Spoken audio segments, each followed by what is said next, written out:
We instantly hit it off. Kevin had just started his sports media company, BM Sports Report. The BM stands for Big Miller. If people didn't realize that, that's the reason that we call the Big Miller Media Days. This was Kevin's idea. Kevin saw what other states were doing in the high school sports world with media days. It was just an extra opportunity to promote teams, coaches, and players in front of a statewide audience. Kevin and I hit off right off the bat. We spoke on the phone at the beginning in the first few years, a few times a week. Then it was every day. Then sometimes multiple times a day. As a matter of fact, when my phone would ring, my wife would say, "There's your boyfriend calling you." Kevin and I went on multiple road trips. We ate at Popeye's Chicken all the time.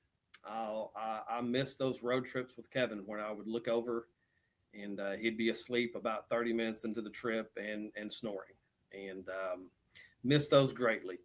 A lot of the ideas that we do in the high school sports world were Kevin's ideas. A lot of people have kind of started to mimic a lot of the things that we do. Kevin was the reason that I was able to meet and work with a lot of people in the high school sports world, such as Nigel Wright from COE Films and Nick Winger and Kyle Sutherland and people at Natural State Sports, amongst lots of other people that I've met. Kevin wanted his sole purpose. He just wanted to promote Arkansas high school sports athletes. We all miss him. He left a huge hole in the high school sports media world that we are all trying to fill. And it takes a lot of us to fill one role by one man. And Kevin wasn't just one man. Kevin had a great family that he left behind. His wife, he has a son and a daughter. We in the high school sports media world started a trust fund for his family. I would invite anyone at any time to drop by any First Community Bank and donate any amount of money, whether that's $1 or $50, to the BM Family Trust. And Kevin's wife hasn't used that money yet, but her goal is to use that money to help send her kids to college. I miss talking to Kevin. We all miss talking to Kevin. If you knew Kevin, he made you feel like you were his best friend, when in reality, he had 20 or 30 best friends across the state. I miss talking to him on a daily basis. Things will happen in the sports world, and I will still almost grab my phone so I can call him and talk to him. He took on my daughter Sophia during her basketball days. He called her his niece. He came to her AAU tournaments. He came to her high school games. He promoted her. He called schools trying to get her college offers. We all miss him greatly. He was a great friend. He was part of the family. And as everything we try to do now, these media days, which were his idea, we do them to honor and in memory of Kevin. So welcome to the Big Miller Arkansas High School Media Days. We're going to have one day of girls volleyball, followed by 3 days of high school football. We hope you enjoy them as much as we enjoy putting them on. Thank you.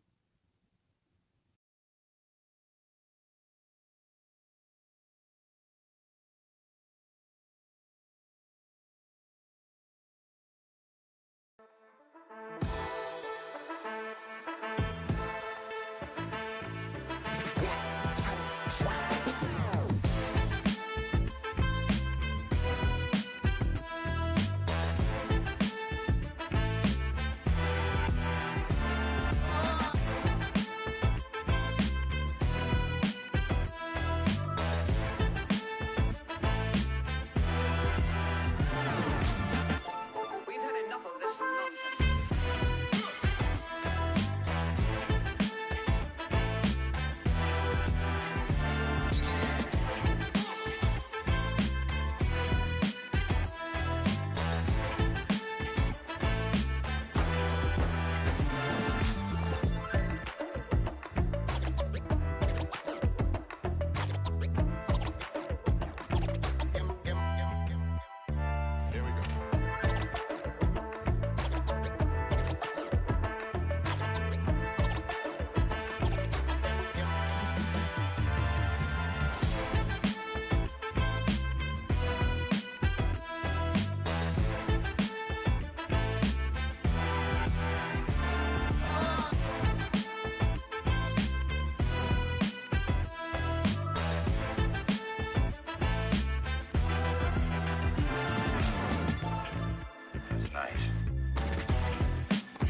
Welcome to day 3 of Big Miller Fall Media Days here at beautiful First Community Bank. We are excited to have, I think it's 26 teams were featured today after doing 24 football yesterday and then 31 volleyball on Monday. So excited to keep this thing rolling. Got a lot of big-time teams coming in today. We're going to start with the Quitman Bulldogs, also known as the team from the Q. They are led by head coach DJ Mars. Before we do have them come up, though, I do want to make sure that we give love to the people that are making this happen. And, of course, First Community Bank, this is now the third. We're going into our third year that we have partnered with them. Obviously, they're putting a roof over our heads, but just the feedback that we've gotten from the coaches and players for how they've been treated from the time they walk in the door, from the time that they walk out, has been incredibly encouraging. Also, Arkansas Select Volleyball, they were the presenting sponsor for volleyball on Monday and have sponsored this entire thing throughout. Also, Athletic Field Service of Arkansas, they are back for the second straight year. They've been a big part of what we've done for about the past year and a half or so over at Natural State Sports. Matt Black, Allstate Insurance, also want to give some love to him, as well as American Pie Pizza, who sponsored lunch yesterday. Also forgot to yesterday give some love to Chick-fil-A for them sponsoring lunch on Monday. And the Arkansas Democrat-Gazette, really big props to them for they've had somebody out here every single day. Jeff Halpern, Sam Lane, Eric Taylor, really appreciate those guys and all that they're doing to get the message out, as well as all the news stations that have picked up the feeds and run it during your sports segments. We greatly appreciate you getting that message out. So I will go ahead and leave the podium and shut up. I'll let the Quitman Bulldogs come on up, led by head coach DJ Mars. Coach, come on up, give your opening statement, introduce who you brought with you.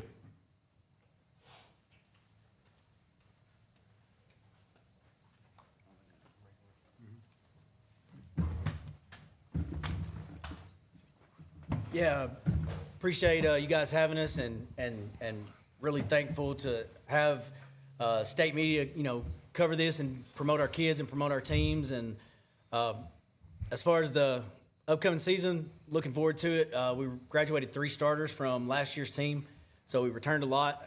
Had a lot of guys in key spots, some guys that rotated in that are going to be able to step in and moved up some good sophomores. So we're really looking forward to it. We have, start from the outside, wide receiver, linebacker Joel Atwood, Jamari Lovelace, wide receiver DB, offensive tackle, and defensive lineman Jeremiah Green, and then quarterback Jordan Moore-Payne.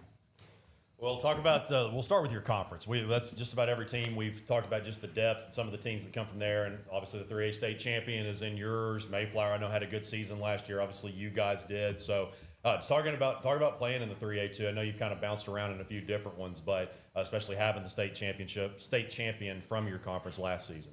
Yeah, and I think last year, our conference didn't get a lot of love. There were some other conferences that they thought that a lot of people thought top to bottom, and they were. I thought 3A was a really tough classification last year, and then as we kind of played through it, most of the teams in our conference were really young, and we kind of found that out when we were at the postseason meeting, and there wasn't a lot of seniors put up, and it ended up being a really tough conference, and just about everybody returns. I think 6 or 7 seniors was the most anyone graduated, so it's going to be another tough run in our conference week in, week out, because I think every single team got better. Anybody that's read headlines over the offseason, there's been some off-the-field things that obviously we're going to stick to on the field here. But I bring that up because we all endure things, whether it be between the lines or off the field in life. How do you as a coach, you've obviously done a really great job at a program that is still pretty young for the most part. How do you guys make sure and stay just to kind of keep your focus on all of your goals and just everything on the field? Yeah, I think it's been really good for the players. You always try to find silver linings and things like that. As coaches, we preach all the time, when you walk in the doors of the field house, leave the school day behind, or when you get on the field, let's focus on football, get away from everything. I think the biggest thing is me being able to model that. And I've took it extremely serious the way I've communicated with them. They understand, they know everything. And I think just being able to live that out and them seeing how I come in every day, my attitude, my focus, and on them and our football team, and getting better, and then trying to, like I said, just being able to model that as we like to do as coaches. I think off the field and them getting to see that is something that our program really wants to kind of put focus on. Is there's going to be a lot of problems that way after football, and how can we use your time here to make you better when things like this happen in your life, and when your dad when you're a husband. And I think, like I said, being able to model that, is kind of the silver lining and something that I hope they get to learn from. Jeremiah, they always say it starts up front, offensive, defensive line. You've been a 4-year starter since you came in ninth grade. And talk about just playing for Quitman and the pride you take in that. I know there's probably a lot of opposing offensive and defensive line coaches who are ready to see you graduate, but just your growth individually and also just seeing the growth of this team throughout your career. Well, I came from Clinton's, 30 minutes north of Quitman, and I wanted something new, so I came over to Quitman. I thought they were doing some great stuff over there, and then I got the opportunity to start as a freshman with some great seniors, and so I've seen a lot of great people graduate, but just starting in that offensive, defensive line, we've had multiple all-state guys like that haven't had in the past, and last year we had one all-sophomore with our right tackle. We had an all-conference left guard who also played defensive line, and then I was all-state, lucky enough to be all-state, playing left tackle. So that's where we've always had a good five up front, and then our defensive line has also always set the tone, and it's just different at Quitman. Like we're from Arkansas, so we're known for big linemen, but like at Quitman, it's a lot different. It's always different over there with our 5 guys that's playing week in and week out. That's what coaches talk about. Jordan, I think you look at just what you did last year. I think Coach was actually quoted as saying you're the best quarterback in 3A. It's pretty hard to argue that. You're certainly up there in the conversation, regardless of what anybody thinks. But talk about the relationship you and Jamari. And Jamari, I'll get your take on it too. They always talk about the relationship between quarterback and wide receiver. Quitman is known for having extremely fast, quality receivers. I mean, really, I think throughout Coach Mars's career. So just talk about, want to get input from both of you guys, just the relationship y'all have.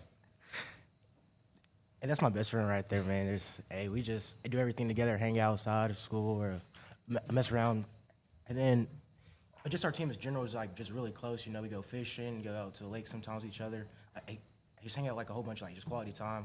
But Jamari, Joel, Devin, John, so we're all close. There's so we all have like connection, same page. If I'm doing something wrong, they'll let me know. And if they want to just fix something in their route or something, I'll be like, hey, shorten this up right here or squeeze it down, get there faster. Just it's just great to have them guys close and just have that bond.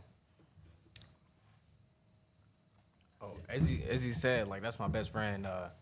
We as a team have grown, from receivers. I don't know if Quitman has been known for receivers, but we getting up there, and we do have, upcoming, like he said, sophomores, and they good, and we do have a good receiver core now. Everything's going as it should be. Yeah, sure. All right, cool.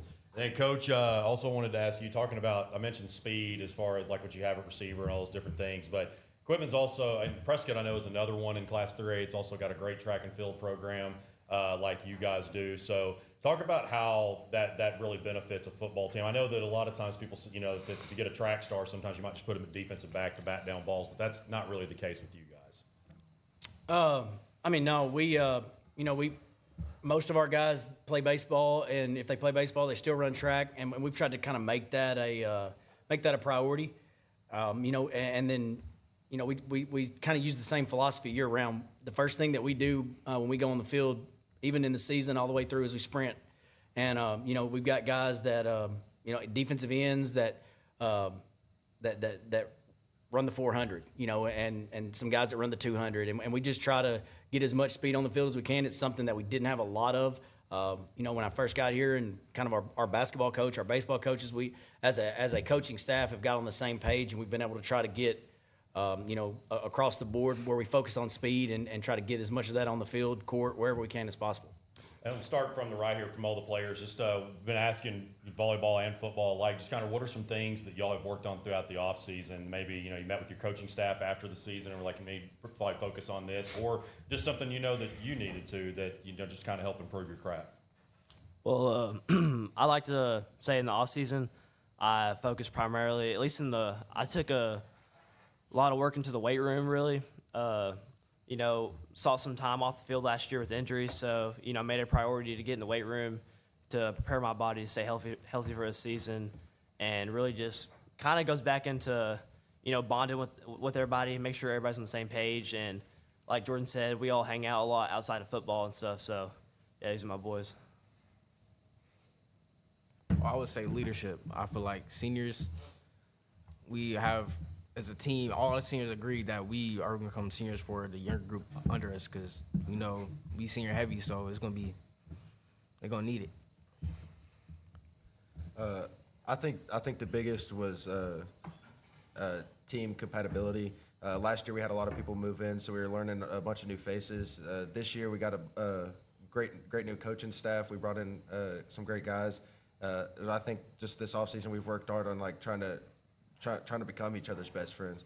Like Jamari and Jordan, they hang out a bunch. I hang out with a bunch of the O linemen. We all go to the lake. We go fishing. It's like any chance that we get to hang out with football guys, we go hang out with football guys. Yeah, just all that. It's just really at the end of the day, it could be as talented as you want to be on the field, but just all the field when you like getting like overtime or fourth quarter, it just becomes like connections, like that bonding. Like, hey, I do this for my person to my left and my right, and then just like me personally, just trusting myself and my receivers more, just putting up there for them, just getting the ball out fast, making my read, just let them. It's just playmakers all around me, just getting their hands, just let them do their thing. Hey, Coach, you talked about yourself and the other coaches working together. Talk about the community support. I mean, you drive down the highway there. Make sure you're going the speed limit. Take it from me, by the way. Driving down the highway and you see that beautiful field. I mean, you guys have great facilities. Just talk about the support that you've gotten since you've been there. Yeah, I mean, it's, I guess when you're a young coach and you get your first head coaching job, you probably think, hey, I'm going to get this job. I'm going to try to win some games and then move on. And I definitely did that.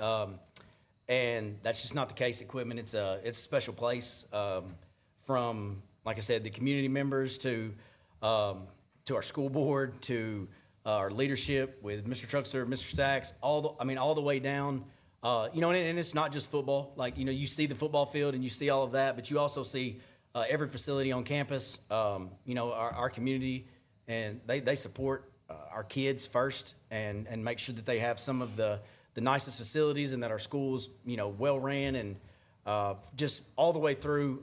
It's a really special place and it's one place, like one of the reasons I've stayed here is so that my kids could be at the school and in this community because Friday nights in the fall, the stadium's packed. Tuesday and Friday nights in the gym, it's packed. And, everybody really just supports our kids first. Jeremiah, forgive my ignorance. Are you committed? Yes, sir. Where did you commit to? University of Louisiana, Monroe. Louisiana Monroe. Congrats. That's right. I knew it was D1. Congrats on that. So I wanted to ask you a recruiting question and you've been going through it for a while now. It's a lot different than it was even 5 years ago. I mean, things have gone just completely opposite of what they were. What a piece of advice could you give to someone going through that process that might be struggling navigating it or just really overall the entire process? If you think it's going to go slow, it's probably not going to get any faster. You just got to be patient. Jordan knows he's been through it every step of the way, just as I have. Just mine kind of took a big leap this offseason, but he's been getting a bunch of offers. He just picked up Hendricks the other day, so Jamari picked up a couple offers the other day. Like, it's a priority that's taken at Quitman to get guys playing at the next level. So like we're helped. Coach Mars helps us. He gets us cleared in NCAA clearinghouse. That's something we talked about on the way down here. So it's a hard process, but it's a process that we get helped on a lot. Yeah, and I'll get some input from you guys too. I mean, always love to hear just experiences and something that can help others as well. Just for me, it's just he trusts God, just like so he'll just have a plan for you, take you where you want to go. Just pray about it. So make sure you're doing what's best for you and not what's best for everybody else around you. System you're gonna fit in the most or the best at. It's just a long process. You gotta just be patient for it. Back up what Jordan and Jeremiah said. Like Jeremiah, like he said, it's very humbling because people want it right now. Like it's not the case. Like Jordan said, it's God's plan. It's gonna take time. Coach, we talked about your speed. Let's go to the defensive side before we wrap things up here. Talk about some of that. I know you've got an offensive background, have been a head coach for a while now, but what is that side of the ball going to look like? They talked about earlier some of the sophomores coming in. We've got some really talented sophomores that are going to play in our secondary that give us some, just being sophomores, they still give us some good size and range. John Wagner at safety, and Gabe Donahue. He was our junior high quarterback last year and played safety. Him at corner. He gives you a 6-foot kid that can run and has really long arms and has done a great job throughout the summer, kind of playing that spot. Mello Harnick up front, Caden Harnick up front. He's going to be he's a big time recruit, huge kid that can run and move, throw shot for us, and does a lot, competes at a high level, probably a better D lineman, I think, causes a lot of problems up front. So Malachi Goodrow at linebacker, he started as a sophomore last year, so he'll come back with some experience and play there. And then PJ Garrett, kind of him and Joel at the outside linebacker spot, they give us some guys that can run, that are seniors that have played football and understand football and are going to do. I think our defense is going to be tremendously better. Bringing Coach Anderson on as defensive coordinator this year, him and Coach Willis, they've worked together before, so they're doing a great job kind of transitioning us into their defense, and I think it's going really well, and we're getting there.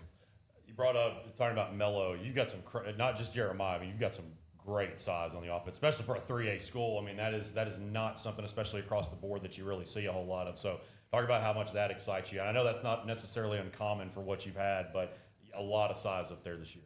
Yeah, and Jeremiah's at left tackle, and he's not the biggest person in his family. Like I said, at right tackle, his younger brother's 6'4", 6'5", 300 pounds.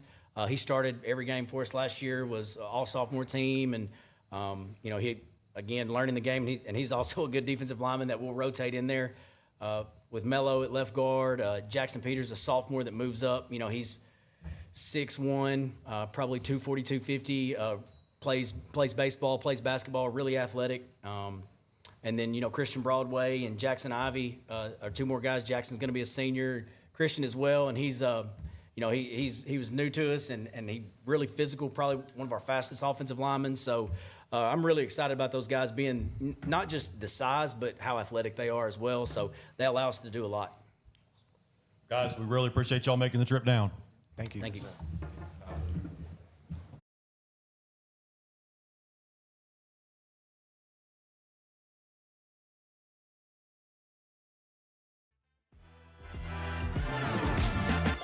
We've had enough of this nonsense.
Up next, we've got the Bryant Hornets led by head coach Quad Sanders. Coach, the defending 7A champion Bryant Hornets, probably need to clarify that. Head coach Quad Sanders leading the team here. Coach, I will go ahead and pass it over to you to give your opening statement and introduce who you brought with you. Man, appreciate you guys for letting us come out and be a part of this. I got 4 seniors here with me who've been in the program for a while and understand what we're about. Thomas Cornelius is a senior linebacker, middle linebacker. Gavin Moman is another senior linebacker. Both of those guys have played a lot of football for us. And then we got Caleb Tucker, senior receiver, and Kamari Austin, another senior receiver who's also played a lot of football for us on offense. Coach, not much to be said. There really hasn't. I mean, you guys have really been the standard of Class 7A and really the state of Arkansas. I know, had that slip up in 2023, but 6 of the last 7 7A state championships, and, now you're preseason nationally ranked, all these different things. Is the pressure just, I guess it's just kind of embraced at this point, and it's just something that's normal to you guys? Man, pressure is something. I don't like to use the word pressure when you're talking about football. For us, man, I think for the most part we can all go home at night to a nice family and feed the family and enjoy the night. That's the kind of pressure that you worry about if you can't feed your kids or you can't feed your family. For us, it's just about playing football and making it to the next level and being successful in life. So we don't really let the pressure get up to us when you start talking about winning or losing football games. We just enjoy that moment and glad we're here to play, to even have that opportunity. But it's something we do take pride in the winning and losing. That's not what it's always about, but we do take pride in it. I wouldn't call it a slip up in 23. I call it a learning curve. It's something that we all needed to go through, especially myself. It was so much to learn, and I'm afraid if we win it that year, we don't win it last year.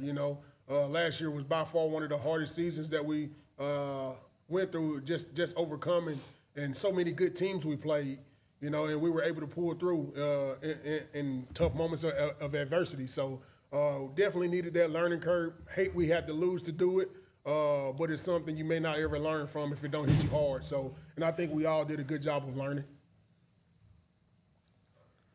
To the players, Coach is talking about the learning curve there. I guess, they won the 5 in a row, and really that's what you guys had known really Bryant Hornet football doing since like junior high days. And so we'll start from the right here. How hungry were you guys to really get back on the field, show what you could do, and then how satisfying was it to hoist the gold trophy again? Yeah, so from the start, it was very painful to lose, but we got right back at it. We were very hungry. We had to work at it very hard, and yeah.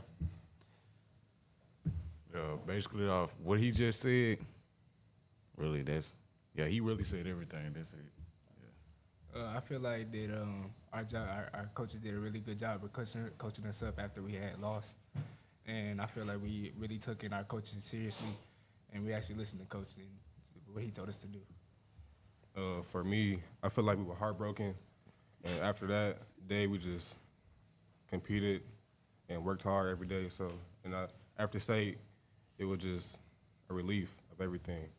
But even after that, we still work hard. So, Coach, talking about the schedule, you guys. I know you went to Missouri last year. Obviously, you played the start of the season every year with the Salt Bowl. Played Parkview again. Got some redemption on them. This year playing Newton, Georgia. I know y'all played some. With you as an assistant and a head coach, y'all played multiple out-of-state teams. Talk a little bit about what you know. I know you probably haven't gotten to scouting them super hard yet, but what are some things you know about them as of now? I know they send a lot of guys Division I every year. I think last year they sent 22. So they're going to be good. They're going to be good if it means the state of Georgia. If you look per capita, it's probably one of the best states when you talk about football. So you can't really look at what they rank. I mean, I don't even know what they rank in the state as far as how many games they won or lost, but it's a super competitive state. Some of the best talent come from the Southeast region, and they probably lead the way. So we definitely know it's going to be a great football game. I don't think they're going to drive 8 hours to just not show up anyway. So we're looking for a great game, but which is a great test for us. I like to play those kind of games early in the season, kind of see where you are as a team, and see different kinds of football. Every state has different kind of football, fast, physical, just a different version of what you see every day, every week. So definitely looking forward to it. I know they'll be well coached. At quarterback, I know you've gotten a lot of questions about that. Of course, Jordan Walker. I mean, to me, Jordan was a perfect example of the way that you guys develop your players. You know, he had an up and down sophomore season, struggled there in the state championship game, then comes back his senior year, had obviously an incredible performance there, won over 30 games. And so talk about how that competition is going and also what he did for your program. I mean, you know, he's a 3-year guy who kind of set the precedent on the hard work it takes to be successful. You know, he had an up and down sophomore year, then he came back and he didn't get the outcome he wanted as a junior. But then you talk about fighting and overcoming. So it kind of set the precedent on the hard work, being the first one in, last one out. So the guys behind him now know what it takes to be successful. Even if some may call you not the most talented guy, you can still outwork the next one. And I think that's what he did every week is he's continuously outworked the next opponent. And that's kind of what we got right now with this quarterback situation. You know, these guys are fighting for a spot. And it's probably going to be going on all year. I hope it's going on all year. If it's going on all year, that means they're both doing well, you know. And that's where we're at right now. We really don't know who it's going to be, really don't care who it's going to be. Just want somebody to step up and make the right plays, even if they decided to do it together. They're working really hard with each other to make it a battle, but they're also coaching each other as well. So it's not like it's no beef in the room. I think they're showing great leadership. You know, two of the new additions that y'all have this year, of course, T.J. Hodges, that he's not committed yet, but it's getting a lot of big-time offers. Ja'Cory Smith, OU commit. So talk about some of the new guys, even underclassmen too, that maybe didn't play as much last year, just some of the new ones faces that we'll see for the Hornets this year. Yeah, you already mentioned those two guys. It's definitely good to add high-quality talent to an already good team. But we'll have some young guys, man.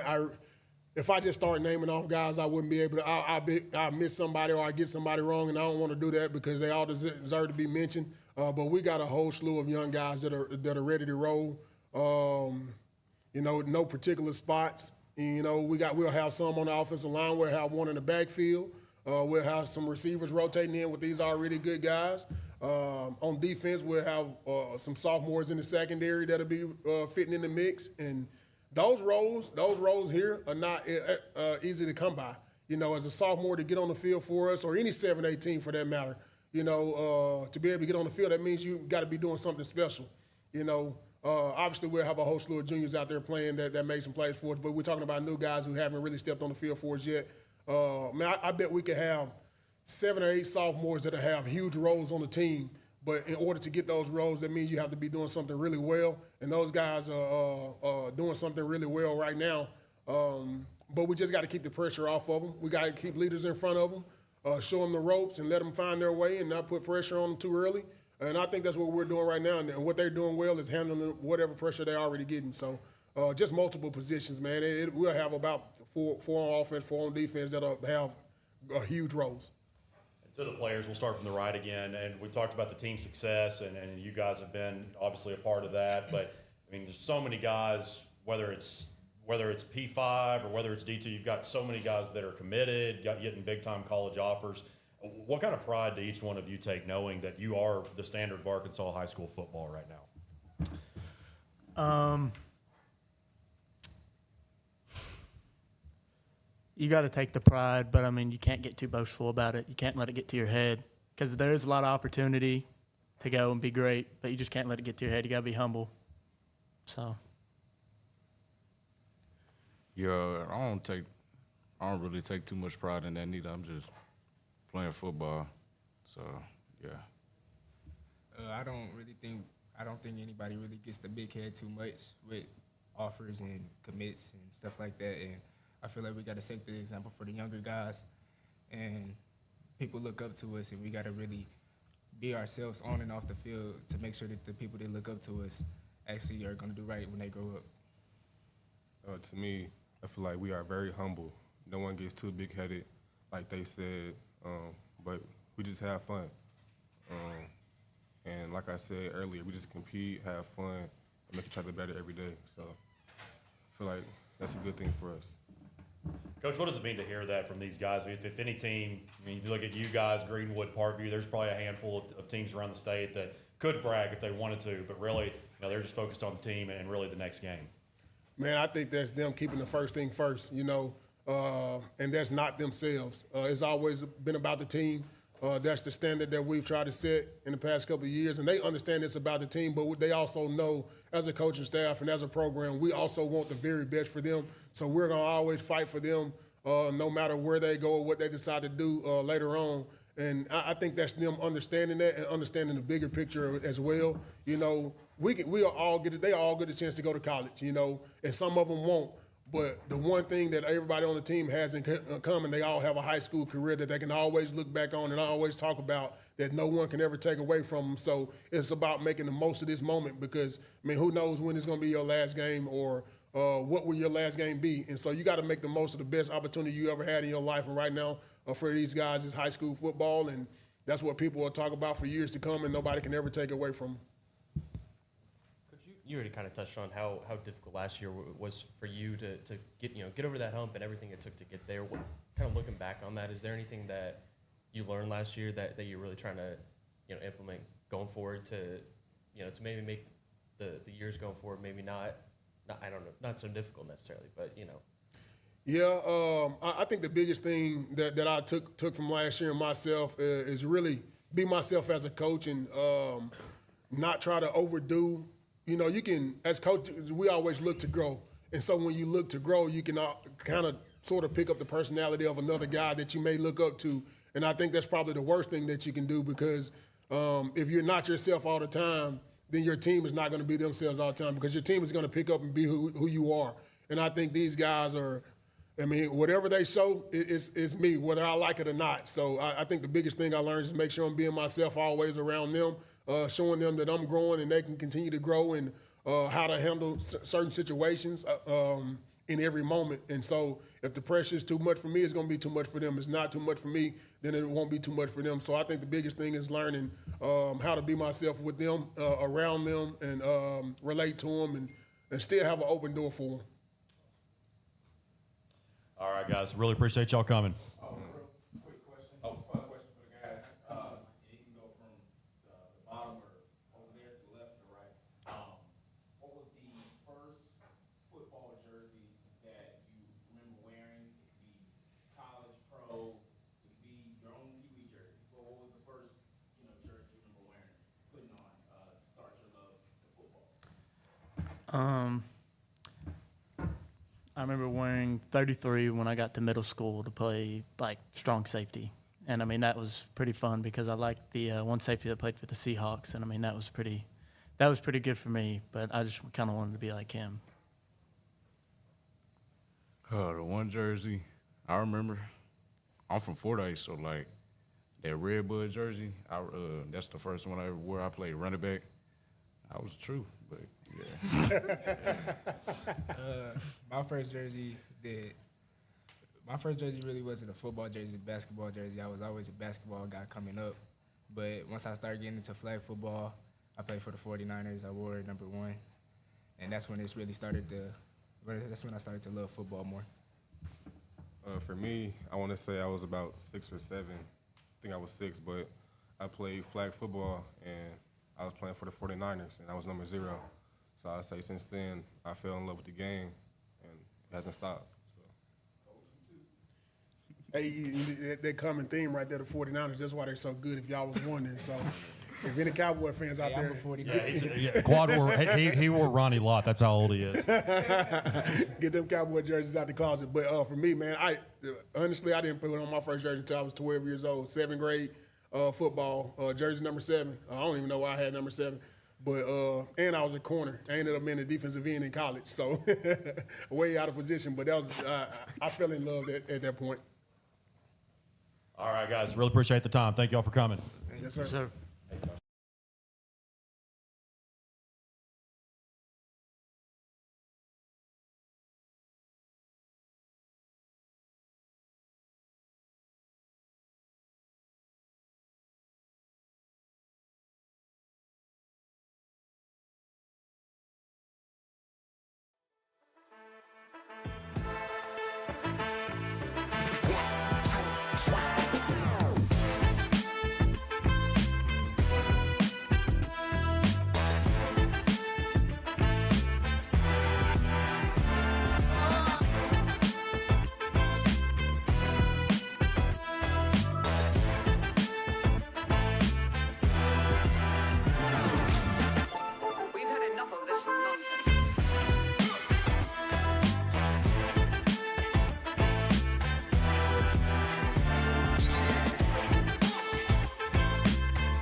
right, up next we've got the Sheridan Yellow Jackets led by undoubtedly the most dressed man of the Media Days week, Kevin Kelly. Coach, I will go ahead and pass it over to you, and you can introduce who you brought with you and give your opening statement.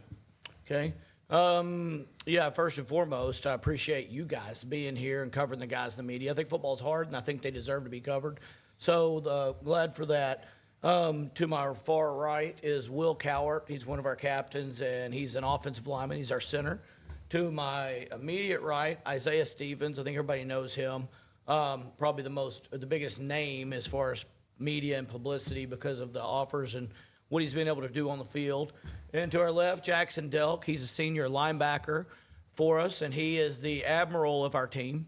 Everybody's got captains. We have an admiral over our captains. And then to our far left is Dax McMillan. He's our quarterback returning from last year. And all three fantastic individuals and good football players, and I'm very, very proud to be here with them and have them represent us. Last year you talked about, I know you probably heard what's the difference between Sheridan and PA over 1 billion times, and that was what you were getting about this time last year, and you had talked about just how you couldn't have a better group of kids, and you guys you started to see the progress, really particularly towards the back end of the season, even in that Mountain Home game. Just talk about now that you've had a full off season with these guys. I guess you kind of did, taking the job in December of 23, but now that you've had a full season under your belt and full off season, how has that all gone? Yeah, I don't consider that the first year a full off season because I was having to coach our coaches, figure it out, and culture is a trite word, but culture is a platform and a foundation for winning in all sports, but especially football. And so the culture part was something I thought I knew we would have to work on it because number one, it needs to go over to what different coaches have different priorities in football. This is what they believe in. This is what they believe in. Well, these guys have had a different coach every single year of their high school career. And so they've had different priorities. So the culture had to meet and match what my priorities were. And it took the whole year to get there. We're still not quite there yet. But like I said, I did love the group of guys I had. And I dressed up today. You've never seen me dress up before. Like, I don't wear pants. Like, I go to church and go to funerals in pants, and that's it. Like, 365, I'm in shorts. I wore this today, number one, as to show them that this is different. This year's a different year. I love where we are this year. I think that they've latched on and are diving into the culture that we want more. And they've got talent and they work hard, and that culture is going to carry over into the field. And that's the reason they were surprised when they saw me in this. I wanted them, this was a tribute to them. Y'all are different this year, so I'm going to show you I'm doing something I don't like, dressing up, to be different, to show you that I think you're ready. I think they're ready for a giant step. Our goal is the state championship, and people are going to giggle and laugh at that. But the way they played last year and the way the offseason's gone and with what we've done, I'm excited about the chances to do that. Guys, what do you think? And we'll start from the right over here. Hearing Coach Kelly say, I've known Coach Kelly for 20 years, and I think this is the first time I've ever seen him not in shorts. So hearing what you just heard from him and how much he has bought into this team, and I know you guys have as well, what does that mean going into the second year under him? I mean, it validates everything we've been working for ever since last year, ever since December of 23 when he got here. We've all just been trying to change the culture. That Sheridan is just that 6A team that's just there because of population. I don't want to be known as that because I know that we won't be because of how much Coach Kelly has bought in, how much we have bought in. I mean, it just helps us to go through the season with confidence. Same thing he said. Really, we came from a slow start last year. Just a lot of ups and downs, and we could have been better last season, but just lack of confidence, really.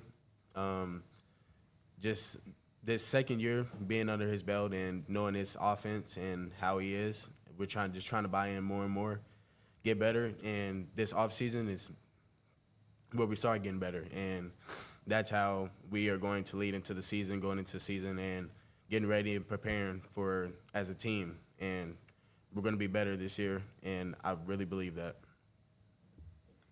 Yeah, it's a big culture change. We're used to losing and just being same old Sheridan. Like everyone says that's our homecoming game, so easy win.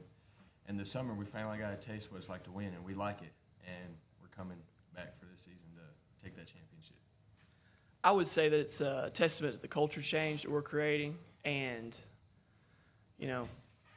we're not trying to be what we were last year. We went 3-8, and then that's not where we want to be. We want to be in the state championship game, fighting to be at the top, and I think it shows that that's the shift that we're going toward, and really it's a true testament to the work that we've put in over the summer.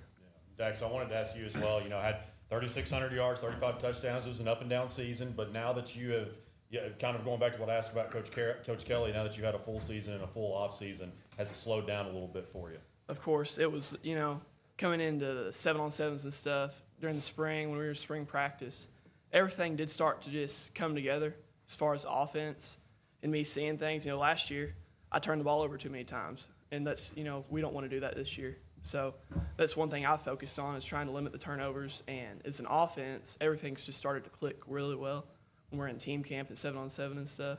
So I think that this year 2 is going to be amazing. And Coach, we know that your teams are going to score a lot of points. Defensive side of the ball, how has that come together throughout the offseason? Well, I love the defensive coordinator that I have. He coached against me at McClellan and gave us some of the hardest times when we were really, really good on offense against PA. I thought he did the best job. And but I've got things on defense I want to focus on. Last year, he and I didn't get a chance because we were both just thrown in the mix quickly and didn't get as much of a chance to work together as I wanted to. We have done that this year. I think he's outstanding. I think you're going to see some major improvements in defense. Somebody actually hit me up yesterday, and they're like, well, you gave up this many points, this many points. That isn't a testament to what our defense is. Anybody that watches us play will go, points per game doesn't matter to me. What matters to me is points per possession. If we go fast and we onside kick and shorten the fields and go for it, in a normal game, high school game, you might have 12 possessions. We might have 24 in our games because of the shortened field. Well, if we give up 24 points in a 12-possession game, that means that's 2 points per possession. In our games, if we give up 48, it's the same thing. But we also had 12 more times to score that we had the ball. And so I don't look at that stuff, and I try to get our players. Our players are like, somebody yesterday told me, my uncle told me that we give up too many points per game. Everybody thinks they give up too many points per game.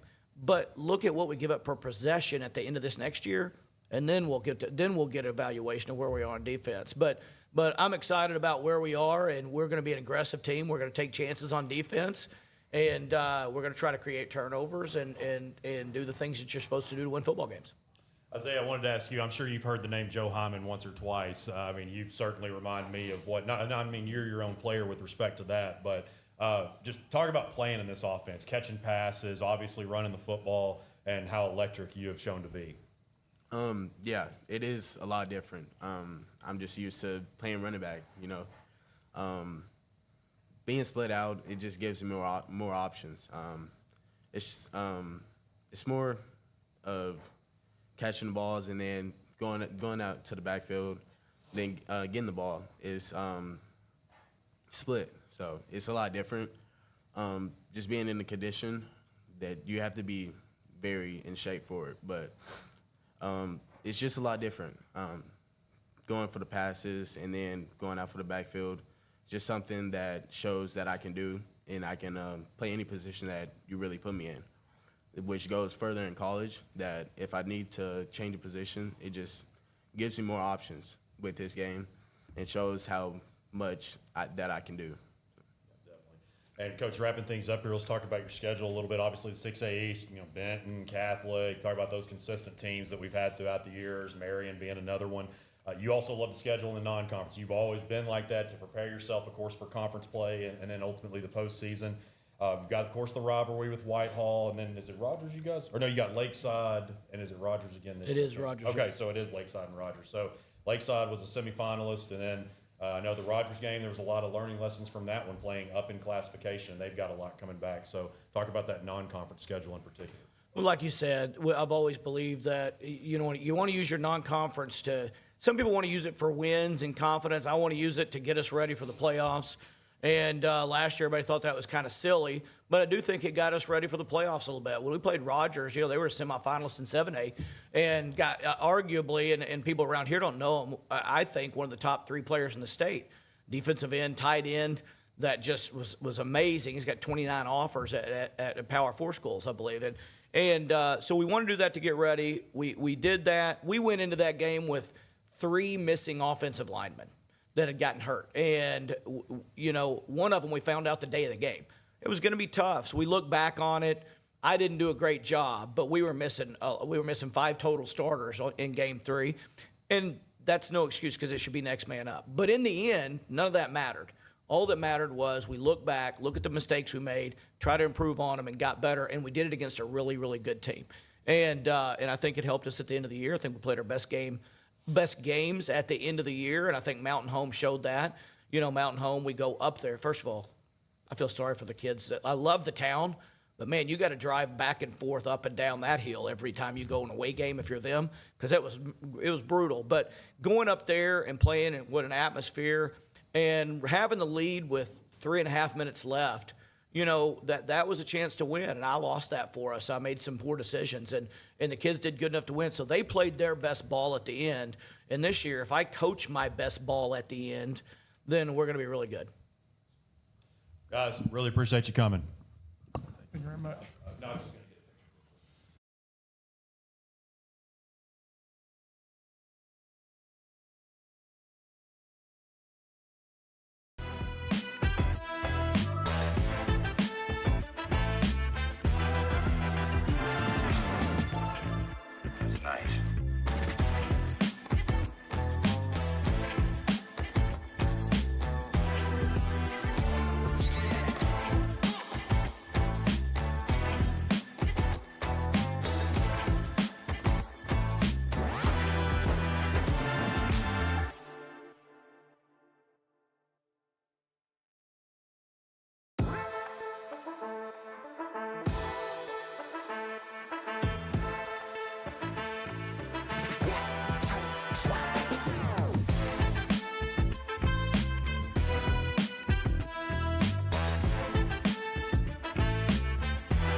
Up next is the Stuttgart Ricebirds, led by head coach Josh Price. And, Coach, I will go ahead and toss it over to you. You give your opening statement and introduce who you brought with you. Appreciate you guys having us. Anytime we can get our kids out and get them recognized and be on the state level, it's a great thing to have. I've got 2 seniors with me. These 3 guys were elected team captains at the end of spring ball by their peers and their coaching staff. QT Johnson is a returning wide receiver D-back for us. Dagan Duncan plays offensive tackle and defensive end for us. And Junior Kane Price, our returning starting quarterback. Talk a little bit about last year before we get into this season. I think it was probably fair to say a little bit of a roller coaster. You had a win here, some losses there. Kind of just really weren't able to get in a groove and get a winning streak together. So, what are some things that you guys have worked on through the offseason to? Well, we've talked a lot about finishing games off and doing a good job of executing game plans. The last 2 seasons we've been very, very terrible on defense. We just put the worst defense. I've been a head coach for 18 years, so it's been the worst job we have done as a team of executing defensive game plans. You know, because we always, every week going into a game, there's going to be, if they do this, we have to do this. They do this, we do this. And we didn't do a very good job of transferring that and taking what we worked on Monday, Tuesday, Wednesday, Thursday, and using it on Friday night. So we've got to do a much better job than that. You know, 5-5 season was a disappointing record for us. You know, only the second time in my 9 years at Stuttgart that we didn't make the playoffs, and that's not acceptable where we live. So we got to do a better job. These guys are hungry to get.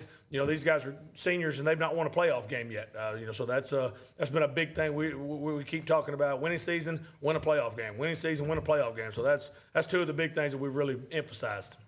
Kane, obviously, you've grown up, you know, under your head coach's roof and know the offense really well, been in it for a bit now. So just kind of talk about your progression through the offseason and how much more confident you feel in the offense. I'm feeling a lot better because I've gained like 20 pounds since last year. So I'll be able to make a lot more plays. And, you know, moving up as a freshman, the game's really just slowed down now. I'm not putting the ball in jeopardy really anymore. So that's what I want to limit a lot of turnovers.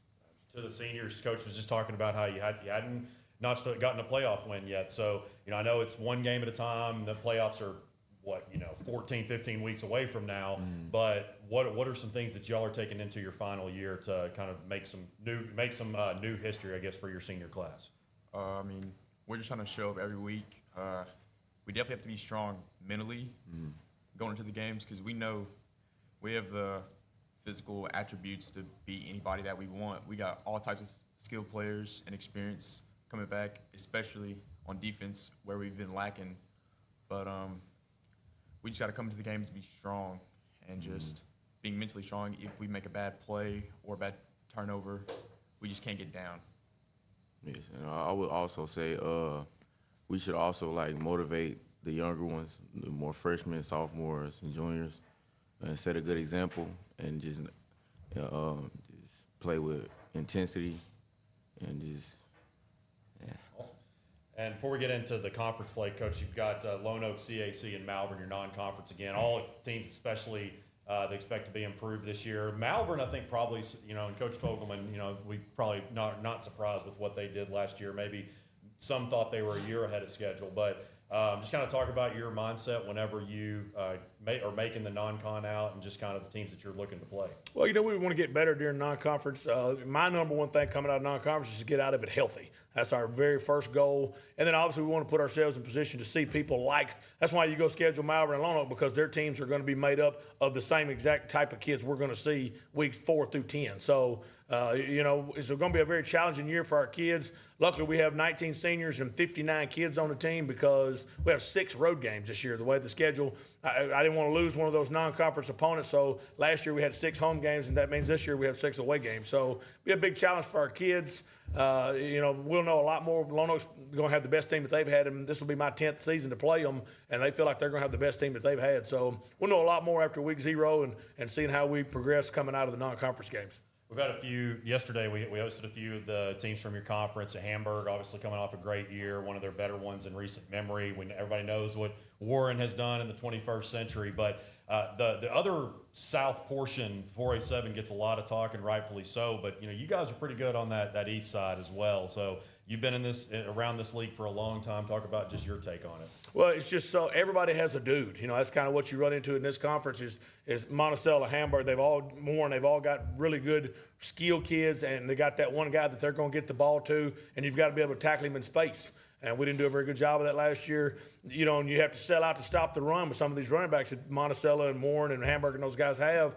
And when you do that, that puts you on an island out wide in one-on-one situations, and you've got to win those. And we didn't do a very good job of that last year, so hopefully we can improve on that this year. I know you guys I'm going to lose a lot of brownie points with you. I've never been a massive duck hunter before. I've been, but just kind of hard to find the time. I got to ask all of y'all, you know, I know that a lot of my friends growing up, they would miss football practice, get in trouble for it. How do y'all balance duck hunting or hunting in general being in that area along with sports in school? You know, sports comes first for instead of hunting, but then you'll have a lot of free time for hunting after practice, though.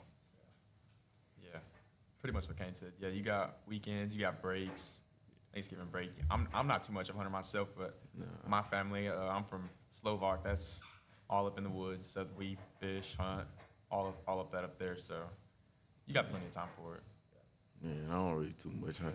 Y'all just if kind at of all. sticking to sports. I got you. Well, Coach, talk about, you got the three leaders here with you. Who are some other kids that we should be watching offensively, defensively this fall? Just so Well, Mitch, we've got 19 seniors. We're going to have a slew of running backs back there that all have different abilities. Two seniors that have done a really good job coming out of spring ball, Chance Clark and Jeremiah Thomas. Jeremiah's a big kid, weighs about 185 pounds, so he's a guy that we're hoping big things out of. We've got Jamarion Hoare to be a senior wide receiver for us. He was let go of the team last year, but he's back with us and doing a great job. Mentioned defensively we weren't very good. We returned 8 of those and started 5 sophomores. So, I can be not very good and young. So when we got those 8 coming back, and there's a world of difference in a sophomore and a junior. So I think you'll see a lot of good things out of Bo Barnes and Keaton Byers and Cordero Berry and Ethan Boyd and some of those guys that are returning on defense that are going to be a year older. This is by far the most kids. We do what we call a 1,000-pound club on our 4 maxes, and I think we've got 23 kids over 1,000 pounds in bench, power clean, squat, and incline. So, like Dagan said earlier, we've got the physical attributes. We just got to get it between the ears, and we should have a very good season. You're very candid about your defense, and you talked about the 8 returning starters. Without giving away too much of your game plan, have you implemented a whole lot of different things schematically, or do you think maybe youth was just kind of something? I think a lot of it was just youth. We're so young, starting 5 sophomores. We're going to do a lot of the same things, but we're athletic enough we can also incorporate some man coverage stuff and do some blitzing and stunting up front. We've got some very athletic defensive linemen. Anytime you got defensive linemen that are wearing single digits or skill kid numbers, you can move those guys around and create a lot of havoc by slanting and crossing face and those kind of deals. So we'll do a lot more of that, but that's nothing new. We've always tried to do that. Kane, I know I asked you just about the game slowing down and the offense and everything like that, but for all the players, was there 1 or 2 things in particular that through the offseason that you worked on a little bit harder? Yes, sir. Just my time with my receivers. After spring ball, we're out there every day throwing, and then offensive line. Because it all starts up there. For us to run the ball, and then we can get some play action. So just working really everywhere, timing with receivers and building trust and chemistry. Because out there, that's what you need. You need good chemistry. Yeah, like Kane said, it definitely all starts with the line. We all want Kane to sling it like he can to his max potential. So me moving to left tackle. It's not an obstacle. I can play anywhere on the line, either side of the ball, but we just got to be strong and physical, let Kane do his thing, and just be smart with it up there. Yeah, and I would say just working with I just work with our receiver group to get the plays down, get the right routes, and just run the right routes and do everything perfect. All right, fun question for you guys. We'll start from the left and go all the way to the right. Coach, you as well.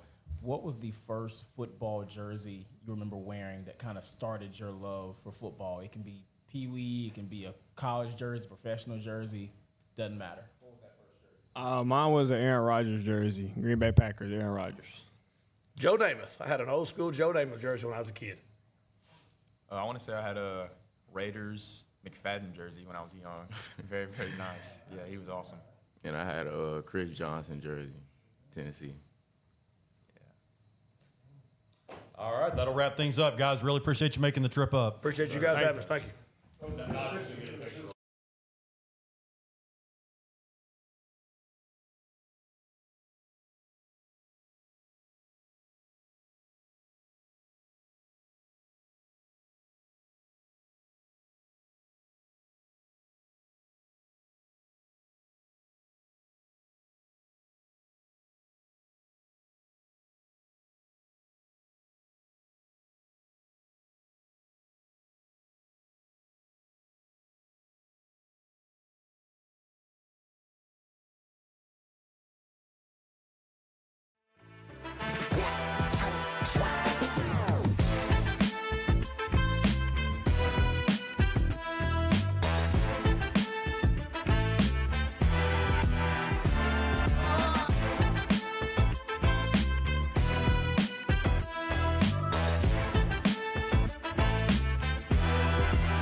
up next, we've got the Cabot Panthers led by head coach Scott Reed. Coach, I will go ahead and pass it over to you to give your opening statement, introduce who you brought with you. Well, I've got Cooper Powell on the left, Maddox McCrory here. Cooper's our tailback. Maddox is our quarterback. Asher Law's defensive tackle right here. We're excited about 2026. Tough year last year with some injuries. Thought our kids battled throughout. We've had an excellent offseason. That's kind of what we're banking on.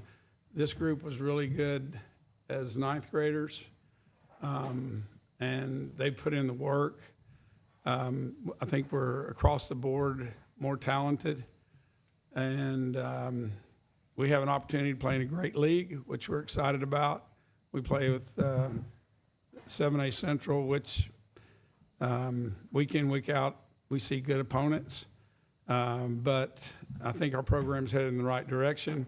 And the things that you have to do to be good, I think we're solid in all three areas this year. I'm excited we return our specialists, so our kicking game looks really good. We scored points last year, but the consistency to be at the top of our league wasn't there all the time. I think mature-wise, we're a little better. Our decision makers are back and have more experience. And then defensively, I've seen a kind of a change in our approach. It has been really competitive in practice. There's an edge which has been needed, and that's starting to permeate through our entire squad. So we understand what it takes to win in our league. Obviously, we've got to close the gap, but I think we're headed in the right direction. And I know that I have a great group of young men and coaches.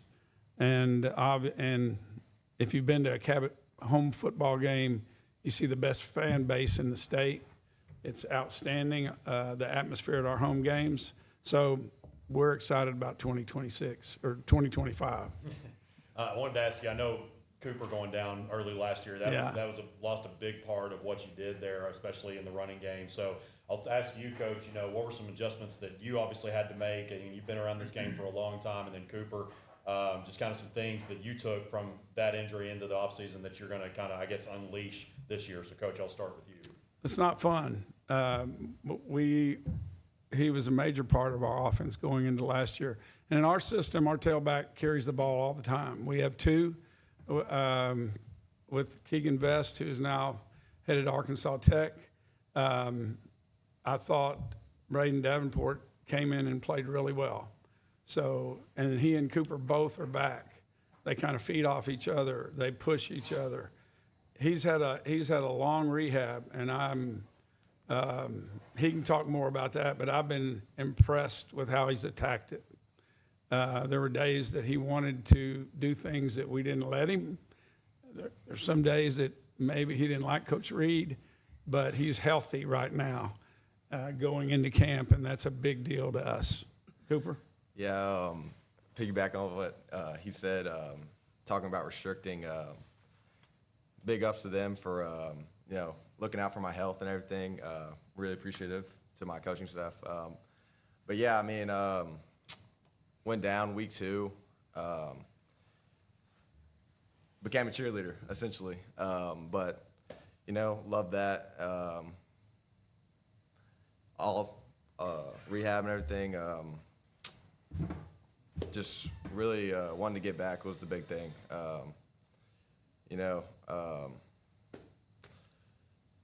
Yeah, I mean. You're good, man. No, sorry. You're fine. But yeah, coming back into off season, love getting back with my teammates. That was amazing, and definitely competing was the big thing for me. So, yeah. Then I'll get some input from the players. We'll start over here. Just kind of talk about some things that y'all worked on during the off season, just kind of to hone your craft a little bit more. Defensively, we've gotten a lot more aggressive, I'd say. When he said we came, defensive kind of changed. I think we're going to become a lot more aggressive. And we did that halfway through the year, but we've definitely broken a lot more down. Instead of overall, we've each individual like position has broken down things a lot more, and I think we're just going to come a lot more aggressive than last year is for us, I'd say. Then I think offensively we've all gotten bigger, faster, and stronger through our summer workouts and into our spring or our fall workouts. And then we're turning a lot of guys on offense, so that's good. And we all kind of have that chemistry going into our senior year. So. And Maddox, I'll follow up with that with you. I know with Cooper going down for you, talked about with Coach Reed about having to make adjustments. I know that was big for you as a quarterback too, because you hand the ball to him a good bit. So talk about just how much more comfortable you are in the offense, and then also having him back with yeah, for either sure. standing next to you or behind you. Yeah, we played in ninth grade, or all junior high, and then in ninth grade and sophomore year, and then last year when he got hurt, it was just kind of sucked because he can catch it really well out of the backfield. So just like little check downs, I mean they'll go for a lot of yards most of the time, and it's definitely going to help to have him back this year. And Coach, part of these media days, we also like to, the coaches that have been around, not to age you too much, but the coaches that have been around the game for a while. Obviously your dad was a state championship coach. You won multiple state championships. Both of your boys are now at the college level. You've had a history with Mike Malham, which I know is a huge name around Cabot. Yeah. Talk about just your experiences throughout this game with all the success you've had, but just everything that's come with it. I'm blessed, I'll say that. So Coach Malham, actually my dad hired Coach Malham my senior year. He was in an NFL camp, and he got cut. And his dad had actually called my dad and said, "Hey, I think Mike's going to need a job." And we had already started practice, and my dad hired him as our secondary coach. And then, so he was at Jacksonville for 2 or 3 years, and then at Cabot for 38 years. I don't think I've had a better supporter in Cabot than Mike Malham. He has been awesome, and he's still there on the sideline. He comes by the field house. So Cabot football's, Mike Malham is it. So, and I'm blessed to be there. As far as me, I enjoy coaching. I enjoy these three guys, and we got a bunch more just like them at Cabot High School. I will say this though. I'm watching the screen there. We made a concerted effort to get bigger and stronger this year. And this guy didn't look like this last year. This one did a little bit, and that one they always have. But we have added mass. In our league, that's important. And I'm really pleased with what they've done in the offseason, all the work they've done. As far as me, it'll be a pleasure to walk out there on the sidelines this fall at Panther Stadium, no doubt. At the top, you talked about the depth of the 7A Central. Now with Coach Brad Bolding now being back in it, you've got 5. Who? Now with Coach Brad Bolding being back at North Little Rock, you've got five coaches that have at least one state 5 head coaches that have at least one state championship to their name. So it basically the deep league just gets even deeper. The coaching in our league is outstanding, top to bottom. Every week, you better be ready. Anyone is capable, and we've the past couple of years. I've been at Cabot 6 years. 5 of the 6 years, the state champion has come from our league. But every Friday night, you're going to see a well-coached team, a bunch of good players, and a high level of football, and that's the way you want it. These guys, they come to Cabot to play in the best league, period. We're looking forward to it, and, can't wait for it to get started in 2025. All right, fun question for you guys to end things from left to right, Coach, you included. What was the first football jersey you remember purchasing or wearing growing up that spurred or created your love for the game of football? So going from left to right, like I said, Coach included. It can be Pee Wee, it can be college, professional, doesn't matter. What was that first? I never played Pee Wee. 90% of our team, I'd say, played Pee Wee, but my mom didn't let me, and I was just flag football the whole time. And so I think the first team I played on was the Broncos, but I don't think I liked NFL Broncos, just my team.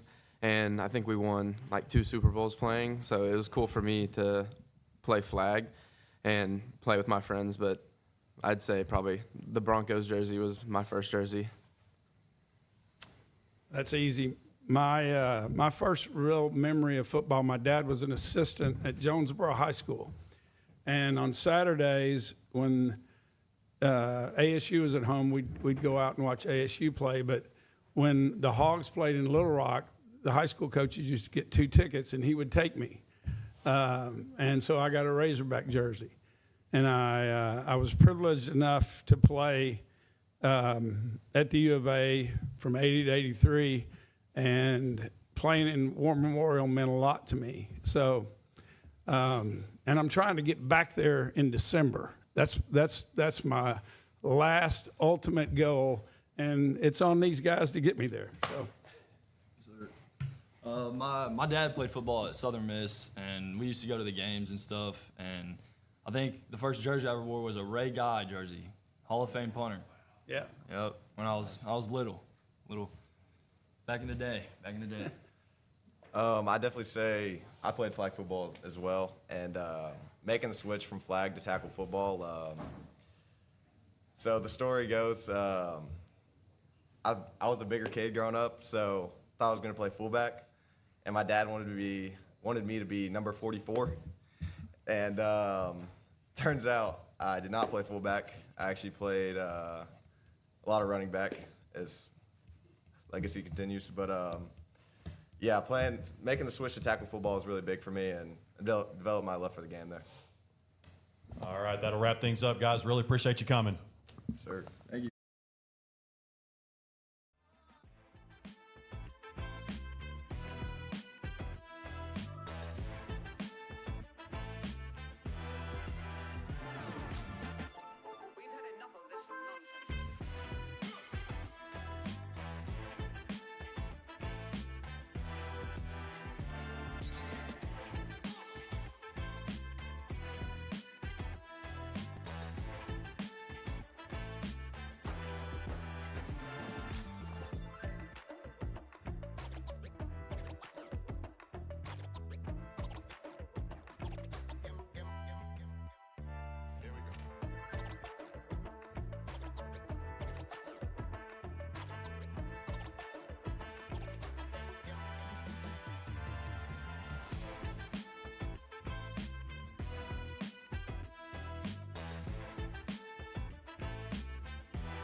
All right, up next we've got the Little Rock Central Tigers led by head coach Anthony Robinson. Coach, I will pass it over to you. You can give your opening statement and introduce who you brought with you. First of all, I just want to thank you guys for inviting us. Cal Sutherland, man, I appreciate you reaching out. Anytime I get that email, I get excited because it's a great time to talk about Little Rock Central football. Today we have Jacob Marshall, which is running back, Andrew York, quarterback, Anthony Kennedy, D-line, and Trey Stewart, running back.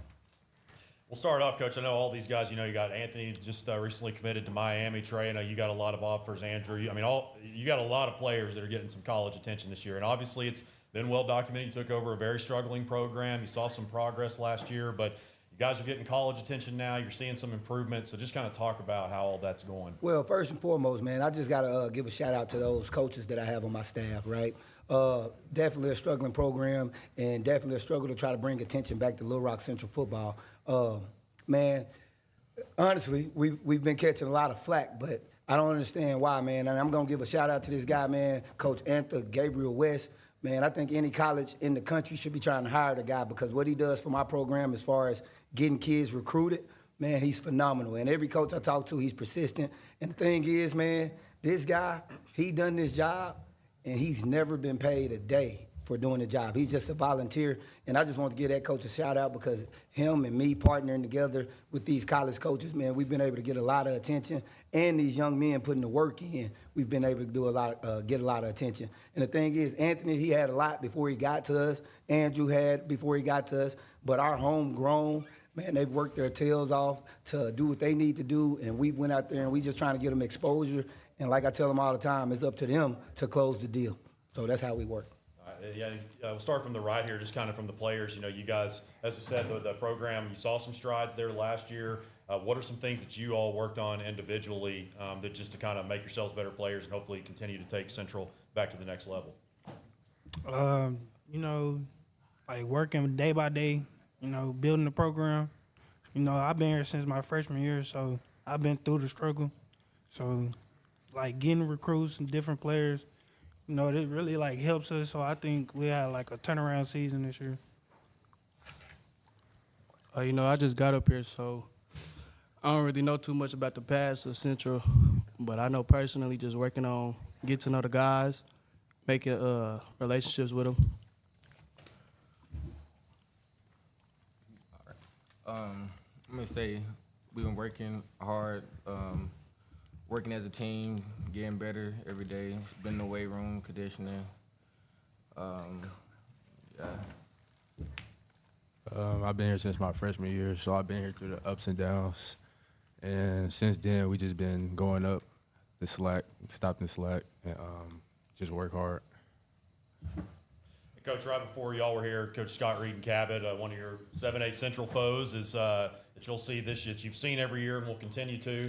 Just talk about the depth of your league. As the stat that I put out, with Coach Brad Bolding being back at North Little Rock, you got 5 of the 8 coaches that have won state championships. So night in and night out, it's a dogfight. Oh, man, it's night in and night out, it's a dogfight. And all those coaches, man, just phenomenal at the jobs they do. I mean, you got Coach Scott Reed, you got Brad Bolding, you got out there at Bryant, you got Quad. I mean, at Conway, you got Buck. I mean, at PA, you got, you got Luke, and then you got me, and you got Coach Lewis at Southwest, and then who else? Am I missing somebody? Grimmett at Little Rock Christian. Yeah, Grimmett at they all do a phenomenal job. And then for us, we've been the low end of the totem pole, right, for a while. And the thing is, we have to get bigger, faster, stronger on a daily just to compete. I mean, even if we had the skill for years, the teams just had the mass in the trenches that we couldn't compete with. So we've been dedicated to just growing, getting bigger, getting faster, getting stronger, and getting depth. Because in our league, if you don't have depth, man, you probably won't last at the end of the season. Be remiss if, and I know we asked about this last year, but it would be remiss if we didn't talk about just and I know we're looking forward, but the history of Central. I mean, we had Pine Bluff yesterday, the 2 most historic, probably alongside also Nashville right under that. The 2 most historic programs in the high school football history here. So how much do you guys talk to your kids about that and just try to use that as motivation, looking at some of the previous things that have been done? Well, if you hadn't been by, man, you need to get by our new indoor facility. But they can't help but see it. When you walk in our new indoor facility, we have a big collage of pictures from back in the day all the way up to recently as 2024 of people that just done awesome things. And we have a book there that I show the kids all the time of all the championship teams and just all the winning teams, even if they didn't go all the way to the championship. So it's always that thing that's like, we feel it at all times, and we're always chasing to get back to that greatness. But as we all know, man, certain things have kept,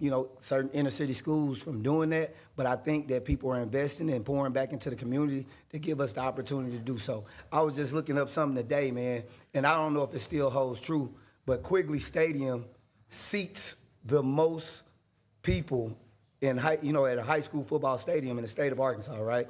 I think it seats like 15,000. My dream is that we get to the point to where we're trying to pack that thing out every home game, right? What can that do for our program? What can that do for our school district? What can that do for our community, right? You talking about 15,000. If you get 10,000 of that, charging $8 a pop, we get north of $100,000 a game, 5 home games, 6 home games. Now we get $500,000. Now we can really make some things shake, right? So that's the thing I dream about. And looking at the quarterback position, some of the things that you saw from Andrew at his previous school, obviously, good thrower, tough runner, good linebacker. So, and I know he's probably going to play primarily on the offensive side for you, but just kind of talk about what he brings to the quarterback position. Oh, man. So Andrew is a guy, and shout out to my guy, man, Paxton Clegg, man. We survived. He got through it. Paxton was probably 6'1", 135, 140 pounds, soaking wet, right? Couldn't run out of sight in a day, couldn't throw out of sight in 2 days, right? But he was a great leader. What we get with Andrew, we get a guy that can push the ball down the field, and if he wants to pull the ball down and run it, he's aggressive and he turns into a running back. Teams are going to have to account for that. And I'm in an RPO offense, that helps. If you've seen, what Malzahn does, if you've seen what Hugh Freeze does, a lot of people think they throw the ball a lot, but what sets that up is their quarterbacks being mobile guys, and I think that's what we get in Andrew York. And Trey, you mentioned how you've been here since 9th grade. Just what have you seen from some of the new guys that have come in, with I know Anthony and Andrew and some of the ones that have come in, and just the way that everybody's gelling together? I seen a big difference. They came in, lead, and made a difference between my freshman year and now. And I feel like this is the year we can go long.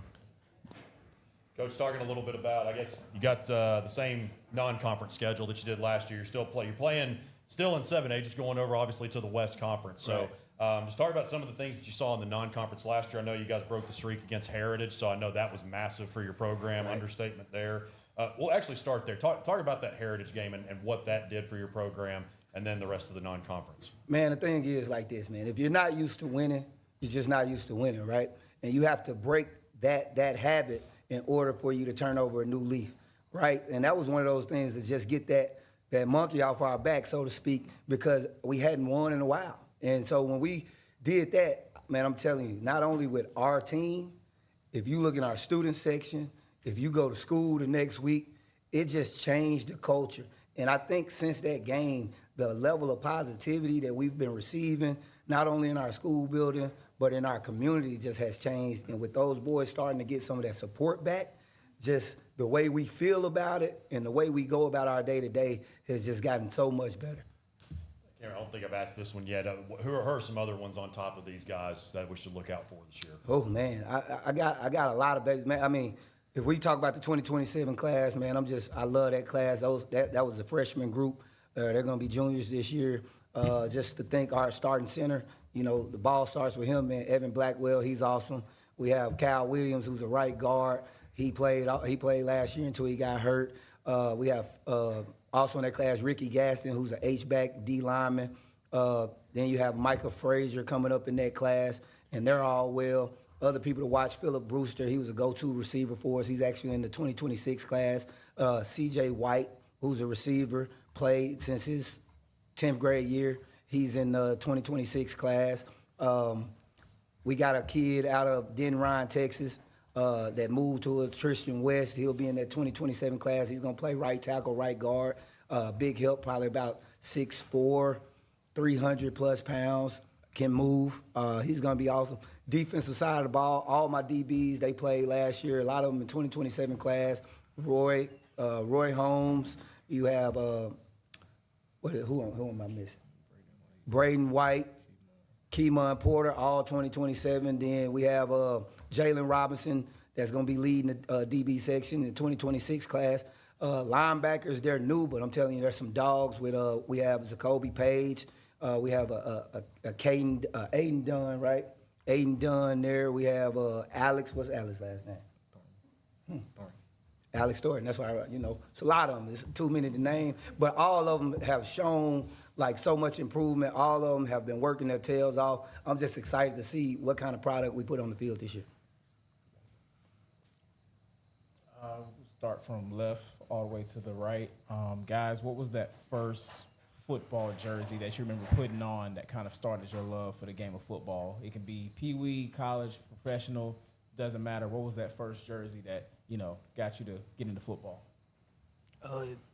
It really wasn't like a jersey, but it was like just watching on the TV all the time and going outside and playing with my little cousins all the time. So basically, yeah. I'd probably say Pee Wee, playing in England, growing up there, just watching the older guys grow up and stuff.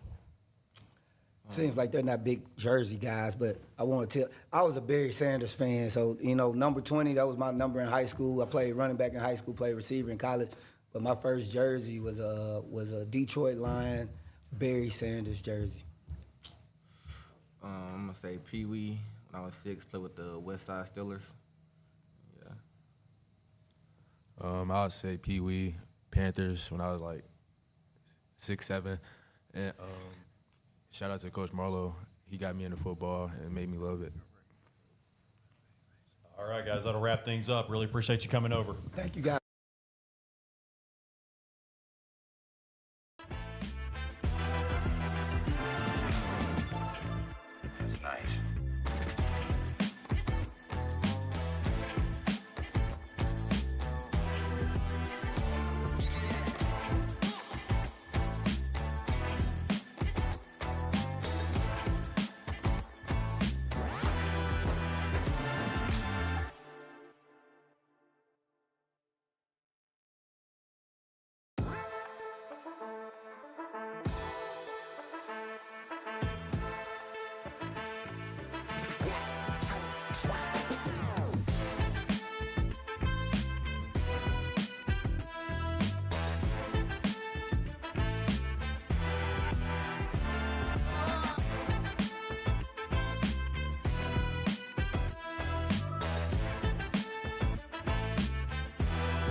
All right, up next is the Joe T. Robinson Senators. They're led by head coach Tyler Uptergrove. Coach, I will pass it over to you. You can introduce who you brought with you and give your opening statement.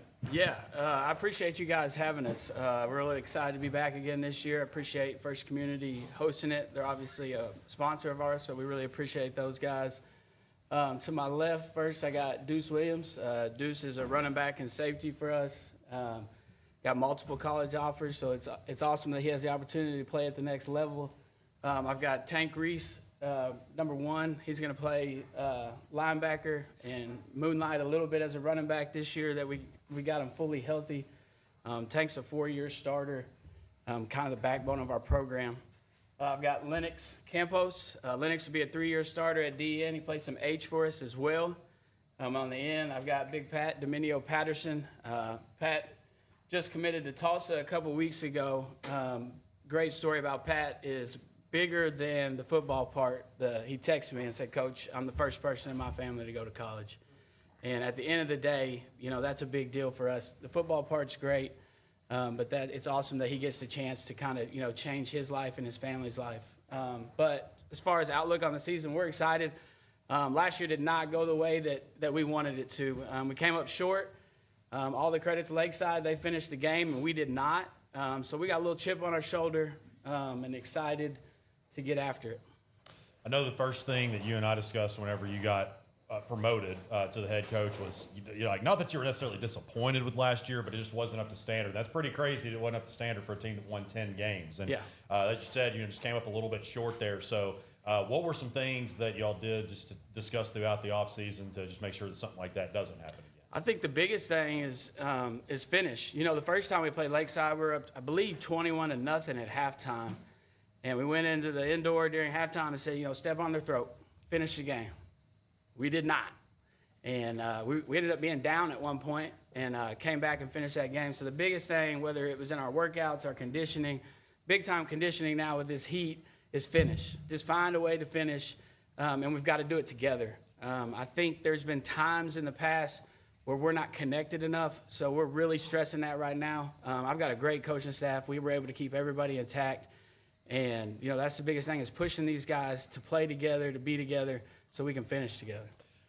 Talk about keeping the coaching staff intact. I mean, I think that probably a lot of us that follow the program heavily knew that when Coach Escola stepped into another role, that you were going to promote from within. Y'all have had a lot of consistency on your staff, and just talk about how the program and the kids have been able to reflect. Yeah, that. I mean, that's credit to Coach Escola.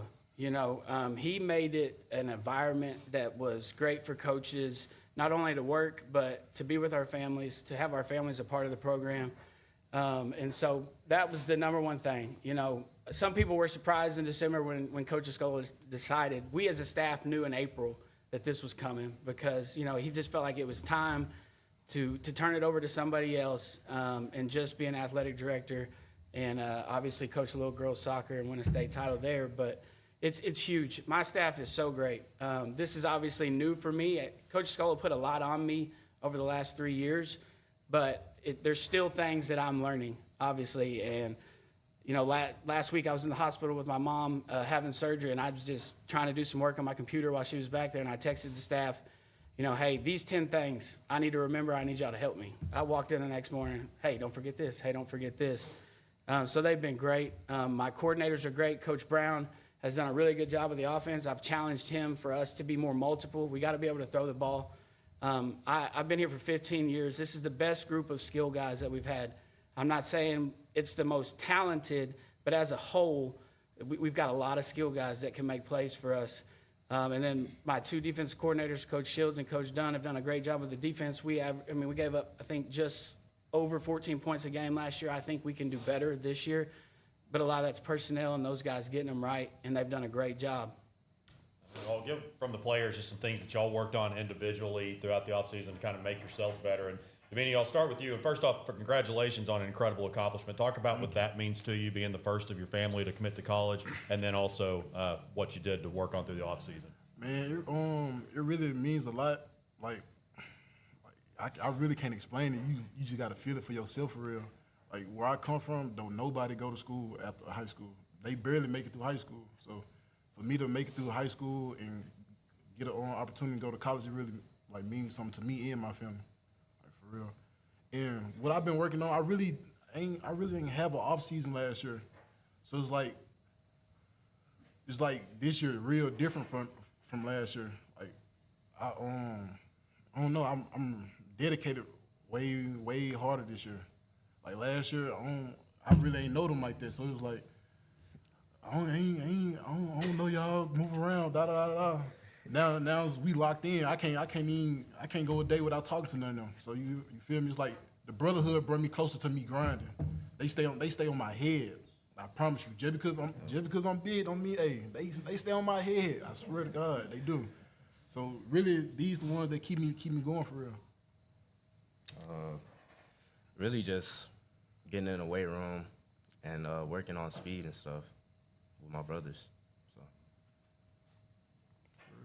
I would say with me, it would be open my mouth more, being more of a leader. You know, I've been in the program for 4 years. I've been through the ups and downs. I've seen great teams. I've seen championship teams, all that. So it's just me stepping up, being more of a leader. To piggyback off what he said, I don't like talking that much. So just be vocal, leader, be that guy that they need, and then just speed, really. Just because last year I dealt with like an injury to my hip, so I had to go regain all that back. So, yeah. And Coach, I was going to ask you too. Just you mentioned about the skill players that you have. I know you had a really big one in Akeem Frampton that came over from California. Of course, Dad played at Arkansas State, but what he can do as a receiver, defensive back, especially in the return game, I think is probably a little bit underrated. Just talk about what he or any other ones that we should watch this year, newcomers that'll add to your program. Yeah, for sure. I mean, Hakeem's a special player. I told one of our coaches the other day, like, he's going to have the opportunity to go wherever he wants to and play defensive back. If he really wanted to, he could do it at receiver too. And he's made a ton of plays this summer. He's electric in the screen game, but you know he's that guy that can take the top off as well. We have that class is really loaded at receiver. We've got Kyron Gimes who will play in the slot for us. He's made a lot of plays this summer. He's also really good in track.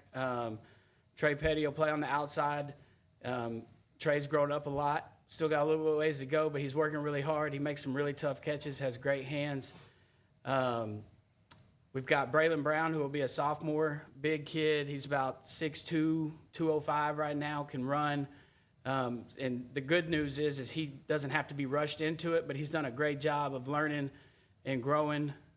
Anybody else I'm forgetting about out there? Yeah, Jaden Todd played a lot of receiver for us last year. And he's filling a huge role for us on defense as well at Rover, because we had Josh Smith, who was an all-state football player last year, who's going to Harding.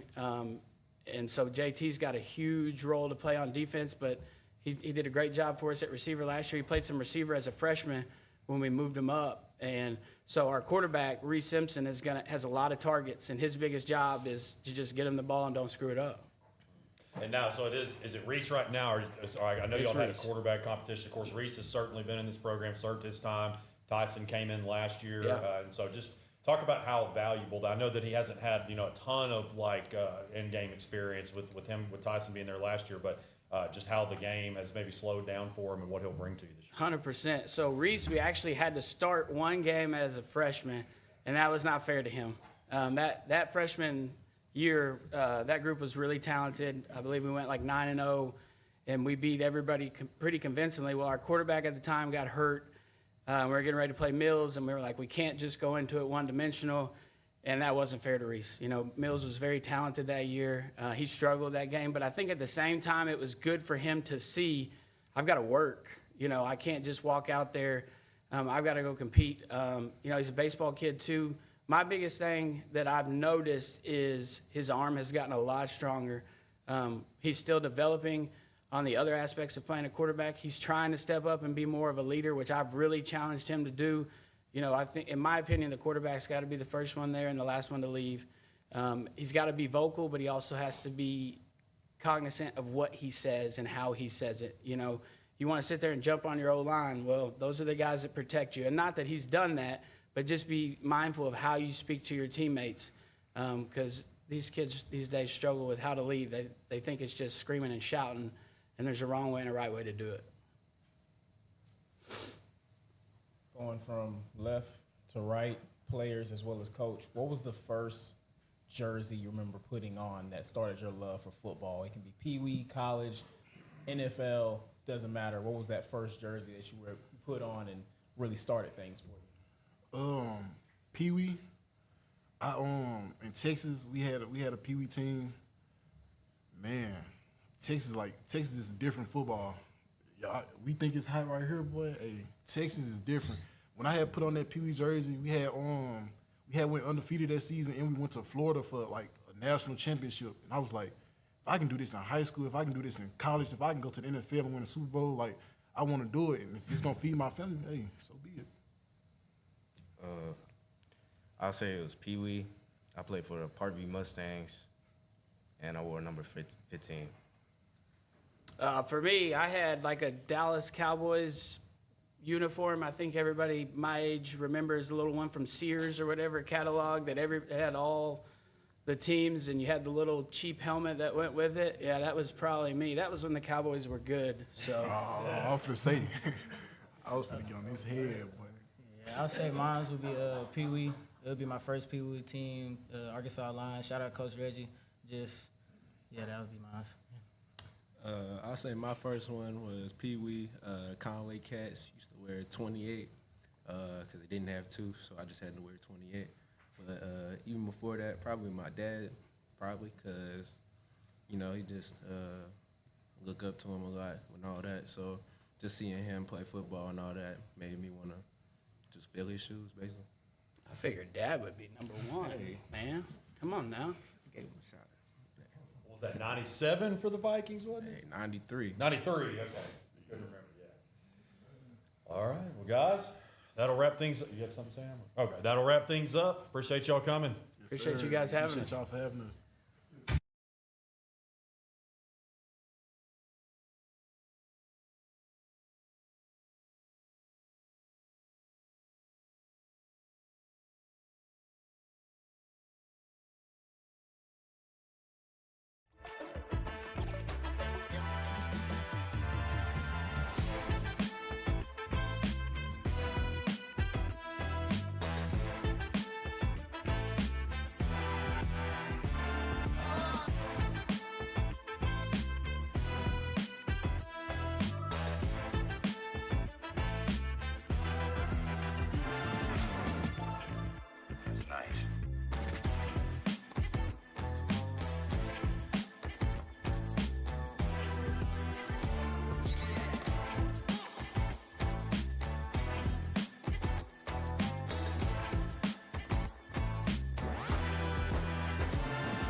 All right, we're back with Coach Zach Clark and the Cersei Lions. Coach, if you don't mind, give us a brief rundown of last year. You had a pretty good season last year. Brief rundown of last year. Some expectations of this year, not necessarily record-wise, but what you're expecting from your guys. Sure. And then introduce the 4 guys that you brought along with you. All right. Last year we went 7-4. Played a lot of close ball games. I think we had 3 or 4 comeback wins, 2 in the second half. Really had a solid senior class that just kind of decided that, hey, we want to make the next jump, and I think really laid a good foundation. We've got a lot of starters back this year. I believe 8 or 9 on defense and another 5 or 6 on offense. Good mix of kind of old and young kids. we have a small senior class this year, but they all contribute.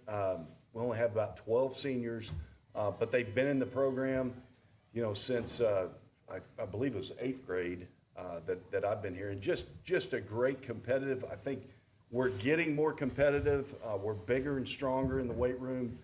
Coach Weddle does a great job with our strength and conditioning program, and we're excited about this year. We're excited to kind of see what happens. We play in a very difficult league. 5A Central's really tough. We've got our non-conference games are Batesville, Valley View, and then and Harrison. So that's really for 5A. I mean we know we have a difficult schedule, but we're excited about the challenge. I think early on, the key, we've got 4 of our first 5 games are at home, so it'll be real important to start off strong to kind of get the momentum rolling. Today, who I brought from starting with my right, our tight end, Kobe White. Kobe has started at times at tight end and linebacker, but he's a 2-year starter, and does a really good job. Physical kid. Luke Eubanks is our left tackle, and Luke's very good. He's a returning starter from last year. Did a great job. We're expecting big things from him. To my immediate left is Peyton Oxner.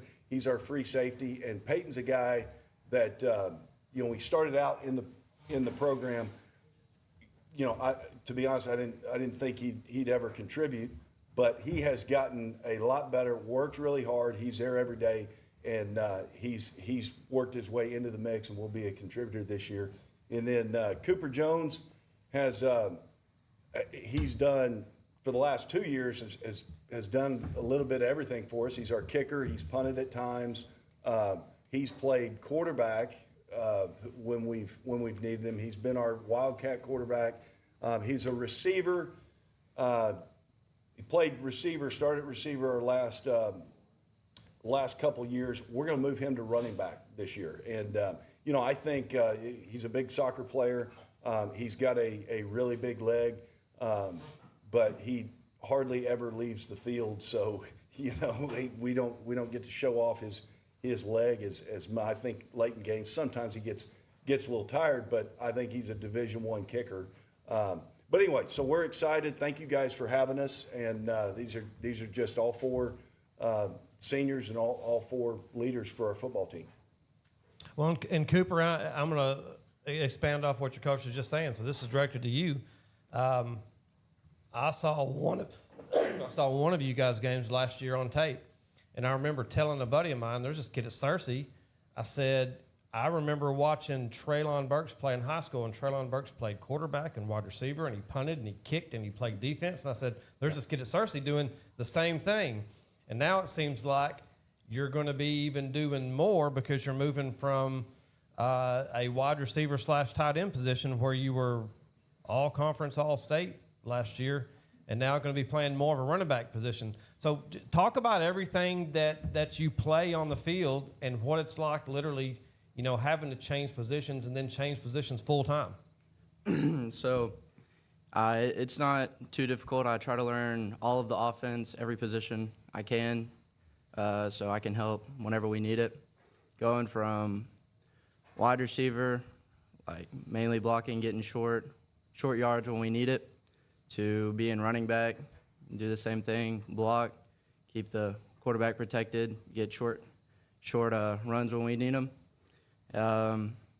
Kicking, I've played soccer all my life. I love kicking. And then all the other positions, just when we need them. Just know the offense, know everything, be able to do it. And I'm going to direct this to all 4 of the players. We can start down here. Just like your coach said, you guys lost a large senior class. And usually when that happens, you're losing a large amount of leadership. So I'd kind of like to hear from each one of you guys is how you're stepping into more of a leadership role, not only, with the team, but also with your position group individually. All right. With the tight ends especially, since I'm in that group, we have 2 young guys and the other senior. And the other senior and me, we like to just show them how the steps go, the run blocking steps, the pass routes, all of that. And then with the entire team, all 4 of us, we're great leaders, I believe. We step up when we need to. We're great leaders. Peyton Oxner is great at getting the team back and composed. That's pretty much it. I click this? No, you good. Okay. So last year, I had people that I could just watch, like Ryan Taylor, and he was good. And I just remember everything that he taught me, and I try to pass it on to the people younger than me. And like what Kobe said, I think all of us are great leaders. I think adding on to kind of what Luke said, a great thing about our senior class last year is that they taught us how to be leaders just through their actions and stuff. And I think that, too, they let us become there was leadership roles for us as underclassmen and stuff on the team as well, which as we got older, it was just easier to fall into those positions. And maybe hopefully the classmen below us can say the same thing about us. I think that, like what Kobe said, Peyton Oxner, he's an amazing leader. He's very vocal. The rest of us, we're more leaders through what we do. We don't talk as much, but we show the younger classmen what's right and how to do it by what we do. And we just give it our all the time to let the younger classmen know what they need to do. And, Coach, I've heard actually Kyle Sutherland mention that, you don't have a returning quarterback, starting quarterback coming back, and I've heard Kyle Sutherland talk about you've got a pretty good battle going on. So what is your quarterback position look like? Well, we have, we'll go with a kid. His name's Jacob Miles. He's a sophomore that, usually, it's scary to start a sophomore quarterback, but he's mature beyond his years. He's got 2 older brothers that play. Hayden and Reed played. The Cersei fans will know those 2 names. They're very good players. I think they grew up just kind of pounding on him every day, and he's a really tough kid. He doesn't act like a sophomore. We know there's going to be growing pains, but he provides us. He throws it well, but there's another run aspect that he's got. He's kind of a bigger, thicker kid. And he's for a sophomore, he's stepped into a leadership role. He's not scared, so he's not scared to be more vocal. So we're really excited about Jacob. And since it all starts up front on the lines, you brought a lineman here. Expound on him a little more, and then the other 4 guys that are going to be joining him on the line. So we've got on the offensive line, we've got our center will return Luke at left tackle, and then. We've got a sophomore that actually started for us as a freshman in Noah Delkett center, and we've got Conley Reeves returning all conference player at right guard, and then we'll probably start another sophomore at left guard, and then probably start a junior that we've moved over in Hayden Gardner at right tackle. So we've got to mix how that group, comes together. I think that's how our offense will go. I'm excited, but again, we've got, anytime you break in 2 guys, the continuity up front, it's important, especially probably in the offensive line more than any other position, chemistry and continuity and how they play together, how they communicate. That's really important. On the other side, our defensive line might be the strength of our team. And, So we're real excited. I thought spring, when we were practicing spring ball, I was really concerned about our offensive line. As we've gone into team camps, I realized, hey, maybe we've got a chance to be pretty special on the defensive line, and we're further along on the offensive line than I originally anticipated. Oh, what are some of those names on the defensive line that we'll hear on Friday nights? Well, and not just defensive line, but other players on the defense. We've got, oddly enough, we've got a large junior class, and a lot of them are returning starters, but our 2 interior defensive linemen, Karan Connor and Jaden Simmons, both started at times as a sophomore. Jeremiah Goodman is another junior at our left defensive end. He started as a sophomore, and then we will start. We'll start right now. A kid named Brayson Mitchell that grew up in Cersei, moved away last year. He has since come back. He's like a 6'5" sophomore. We're excited to get him back, and then, Will Gaines and Caden Hickman are our two linebackers. Our inside linebackers run really well. We're excited about them, and then we returned 4 guys in the secondary that defensively I think we're further than we have been. We're further along at this point than we have been at any time in my tenure.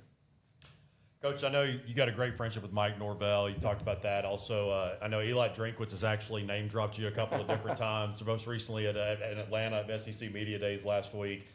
You played college football. You're a really good baseball player, too. What does that mean, to have those kind of relationships that you have with those guys that made it to the next level, but also how proud of you of your friends for what they've done? Well, it's, I've known a lot of those guys. I mean, Dow Loggins is another guy that was my, roommate on the road in Arkansas, maybe my best friend. When I went to UCA, Mike Norvell, Michael and I just hit it off, and we've remained, in contact and good friends all these years. And then Eli actually got me my first job under Kevin Johnson at Springdale when he was the offensive coordinator. Really taught me kind of how to coach. I mean, I'd always luckily played for some really good players, but to your point, anytime you've got, my friends, but I've seen it firsthand, how hard they work, how smart they are, but really you can be smart, but those guys are 3 of the hardest working people that I know. And obviously they've done really well, but they've earned every bit of recognition and every bit of success that they have. All right, that'll wrap things up, guys. Really appreciate y'all coming. Thanks, guys. Appreciate it.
Up next, we have Coach Doug Milholland and the Waldron Bulldogs. Coach Milholland, you're in your second year at Waldron, is that correct? Yes, sir.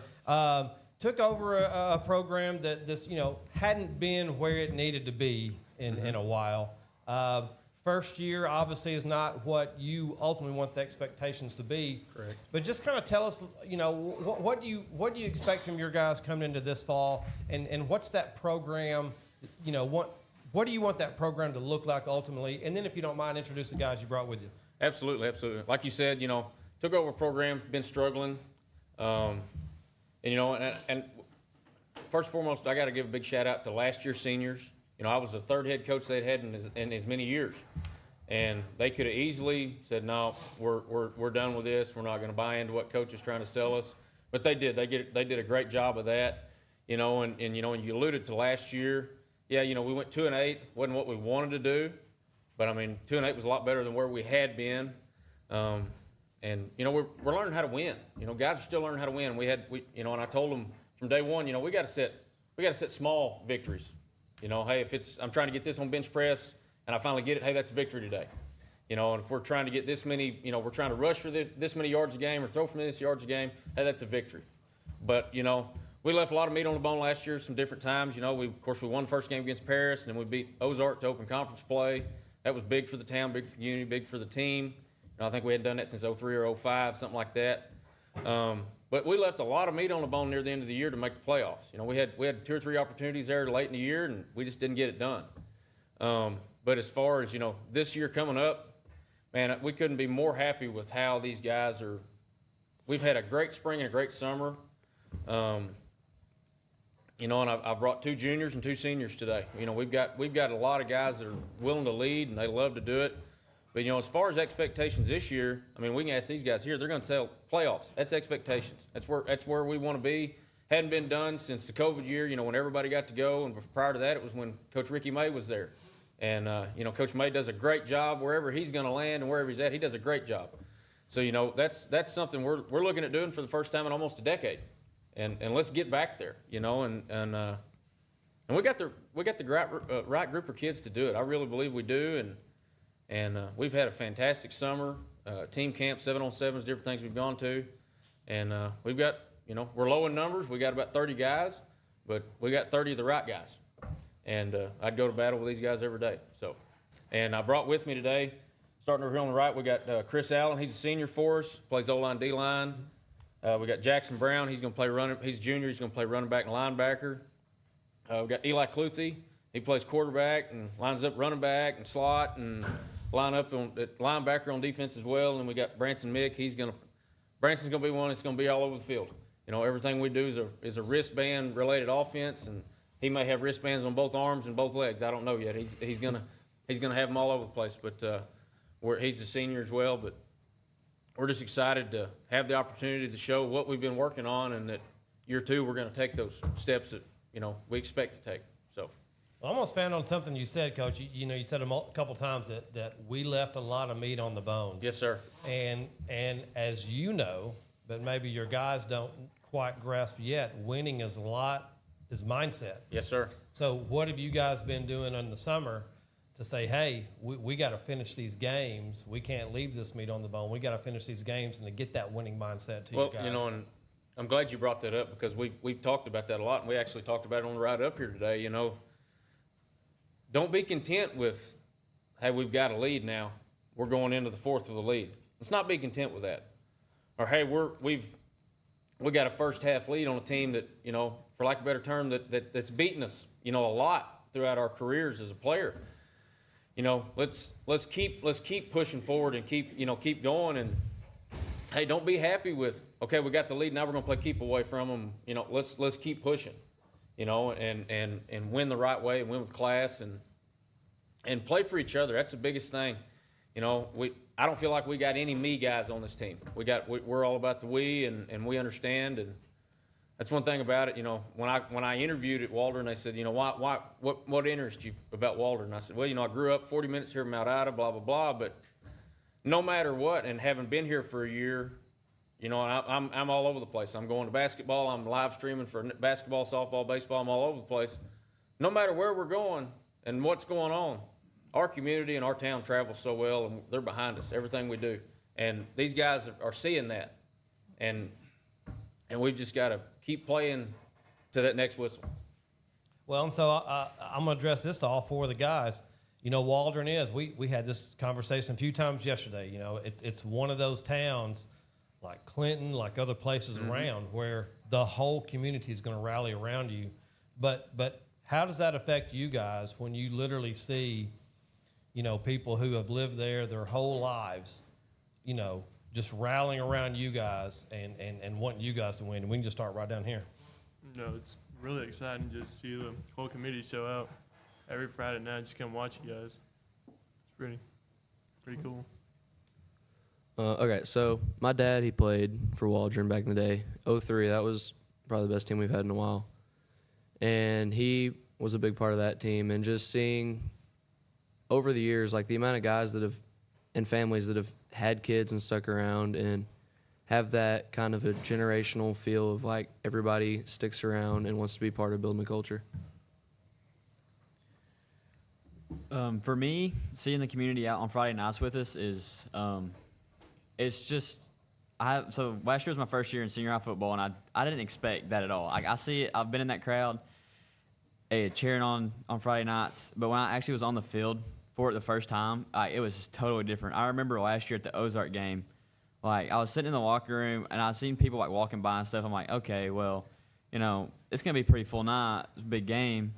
But when I got on the field right before kickoff, I turned around and looked, and the bleachers were just filled, and there was people standing along the fence, and I was like, holy crap, like our whole town is here watching this game. And it's just amazing being able to play in that atmosphere. Even though like we're a small town, it feels like we're playing in front of 1,000 people on Friday nights. Man, they want it as bad as we do. Feels like they can be on the sidelines with us wanting to play, and it's just a lot of motivation. You go into the game and you get the bleachers roaring, and it just feels so good. It makes you play harder, and like you don't want to let them down, so it makes you play harder. I'll address this also to the players. You know, your coach said that you really had a strong group of leaders that were seniors last year that really bought in. You know, you got a couple of seniors, a couple of juniors, but there's a reason that coach selected you guys to come here. So talk about the roles that you guys are stepping into now as leaders, whether you're a senior or a junior, you know, and what that feels like to continue on that tradition. It's a pretty big role. We had a lot of good guys last year, like Aiden Allen and Cole Bailey. They were pretty good leaders last year. It's going to be a hard role to fill those two guys like that. Yeah, so last year, you can't really overstate how much of an impact that had. Those guys had to go through a lot, and continuing to buy in, that took a lot from them. And a few of those guys, like he said, Cole Bailey, he was a big vocal leader on the team. And all of us four, we were leaders on the field. But this year, we need to take a big step forward in leading off the field, whether that be in the weight room or be out in the community, just leading the guys vocally, kind of giving them that guidance and that help that they need. So the seniors last year were really good leaders for us, but they also taught us all how to be even better leaders, and they left us in a really good spot for it, and just they made us ready to make that step to become the next leaders of the group. And I mean, it's gonna be tough for us, but we're just gonna have to stick with it and just help the younger kids out, help them learn, and just keep our program going forward. I'm going to give props to Cole Bailey. Me and him are kind of in the same position. We're everywhere, and like he touched everywhere on the field, and he's left an impact everywhere, helped everybody. So I'm going to take that leadership, and I'm going to touch everywhere on the field and make sure everyone gets their job done. You know, Coach, since it all starts on the offensive, defensive line, I know you got one with you, but what are some other names that we're going to be hearing on Friday nights from on the offensive and defensive line? Man, you know, they're going to be a lot of the same guys. You know, Chris Allen, he's going to be back for his third year starting on the O-line and on the D-line. He's going to play left tackle for us. Next to him, we're going to have senior Dakota Taft. He's started every game in his senior high career at center. This year, we're moving him to guard. He's another one of those that he's going to block you to the whistle and maybe through the echo of the whistle. He's a tough kid. We've got Briar Allen back for his third year starting at guard. He's going to be at the right guard. He's senior, and he's a good one.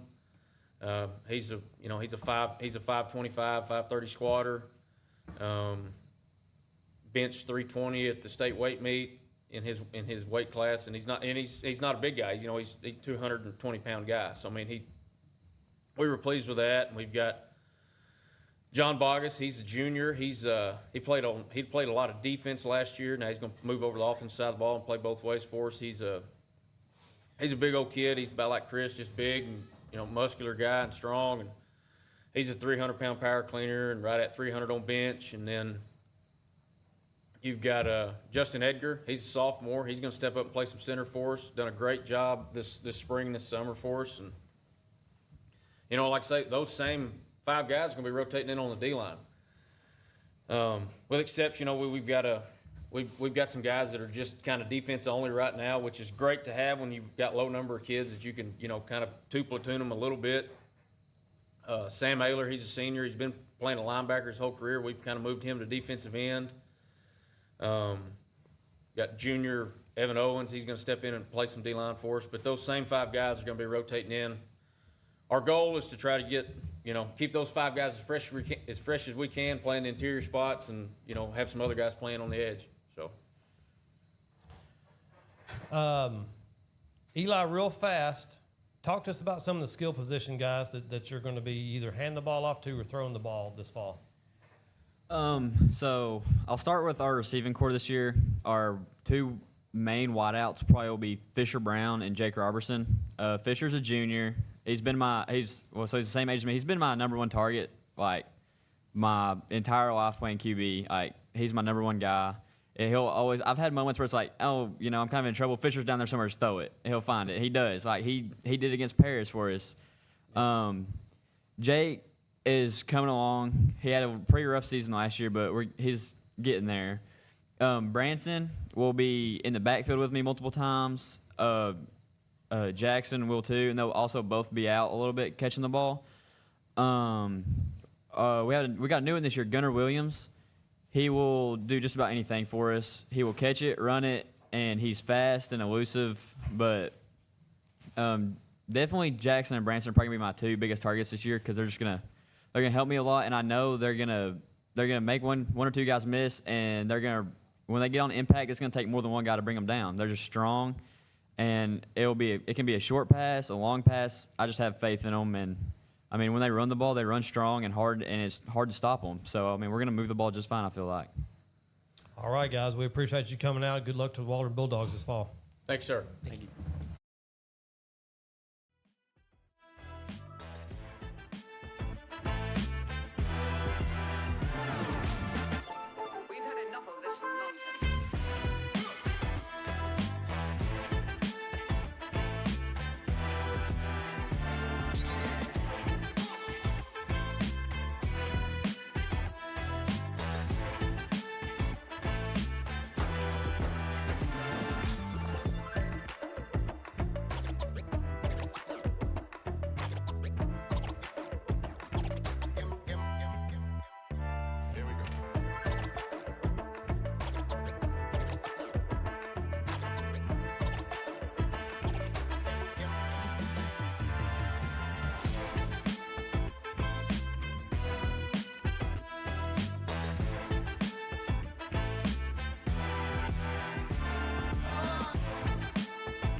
All right, up next is the Prescuit Curly Wolves, led by head coach Brian Glass. And coach, I will hand it over to you to give your opening statement, introduce who you brought with you. Prescuit Curly Wolves, last year we came into the season ranked #1, and we ended up having a disappointing season. We went 10-2, lost our first conference game to the eventual state runner-up Bismarck. Last year, that was our first conference game we lost since 2018. And then we ended up splitting with the eventual state champion Salem. We beat them on a last-minute drive early in the year up at Hendricks College. And then they beat us at their place. We traveled up there 4 hours, and they hit us on a Hail Mary last play of the game to beat us 16-10. So, we had a really strong team, but it just didn't end the way we wanted it to end. And, of course, this year is a new year.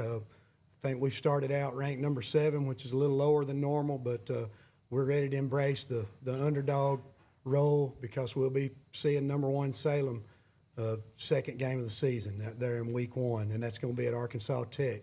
I've got Sean Tribbett here with me. He's one of our defensive backs, a veteran safety.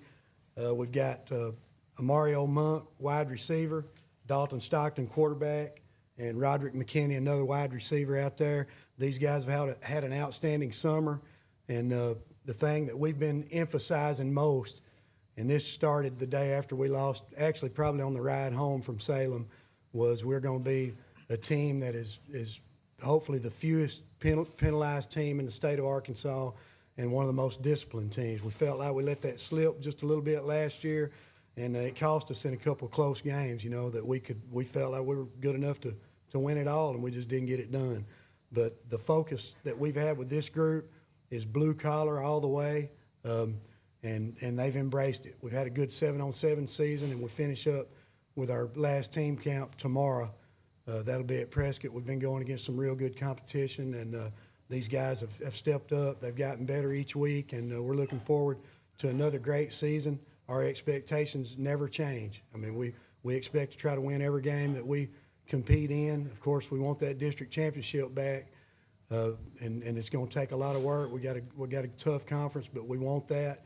And then, of course, once you get to the playoffs, you want to be a tough out and try to have a chance to make a run to Little Rock. It shows the standard that's been set at Prescott. To win 10 games and still come out. There's some schools that would hang, and not that this is bad or anything, but there's some schools that would hang banners for that. But again, you guys I know expect to get to Little Rock in December. How big are those games? And I think you gained a lot of respect just to schedule a game like, say, New Salem, and you guys both will be great teams coming into last year. But games that come down to the wire like that and being able to get those wins, I know it didn't happen in the postseason, but how do those typically set the tone for a year? Well, the better the competition, that helps moving down the road. Of course, it didn't work out for us last year, but I don't think it was because we hadn't been there and done that. We had executed down the stretch and won that big game early in the year, and then it just, they threw a ball up, and their 6'6" receiver went up and got it, and we just didn't do a good job playing the ball. But, playing them this year, it's a measuring stick. It kind of lets you know where you stand with the rest of the classification in 3A, and we're looking forward to it. And we know that we expect to win when we go there, but if we don't, we're just going to line up and get better. They were a team that lost several games last year. They got it going and got hot in the playoffs, and they were putting 40 and 50 on everybody except us. They put 16 on us, and 6 of it was the last play. And also, 40-yard drive was our only touchdown drive in that game. We also stopped them 4 times from the 1 and stopped them. And, they had a great rushing attack. So we feel like we defensively last year is one of the better teams. The last couple years, as a matter of fact, it's been great on defense.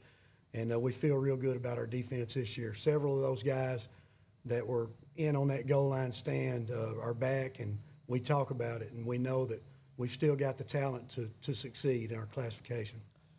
Dakari was such an electric player for you there. I mean, whether it was a quarterback, D-back, wherever he was playing. Talk about Dalton and how he's come along in the offense from the coach's standpoint, and then Dalton also get your take on how everything's been going through the offseason. Well, we'd get it to Dakari and let him just kind of make plays for us. He liked to move around and extend plays. He could take off running with it. Dalton's more of a distributor. He's going to be more of a general of the offense and just get the ball to the playmakers. And He throws a great ball, real live arm, and like I said, he's had a great 7-on-7 season.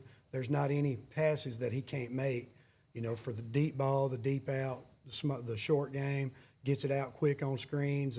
He does what we need him to do there. If he needs to improve on anything, it'll be, making plays when the protection breaks down, and he's getting better at it, and we're going to keep working on it, and he'll be ready when the season starts. The only thing I can do is rely on the rest of my team. I can only make plays when they make plays. If I want to throw the ball to my receivers, my offensive line has got to be there. I only rely on my team.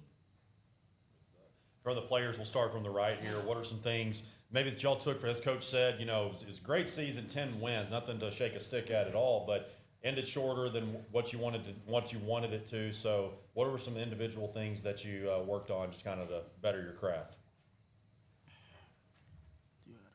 We worked on learning how to take orders and directions more.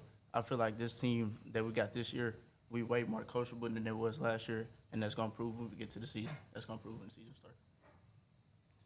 Yeah, honestly, we've been working on the penalties, focusing, the plays. Spring football, it was good. 7-on-7, it was good. I feel like our team, we're gonna show out this season.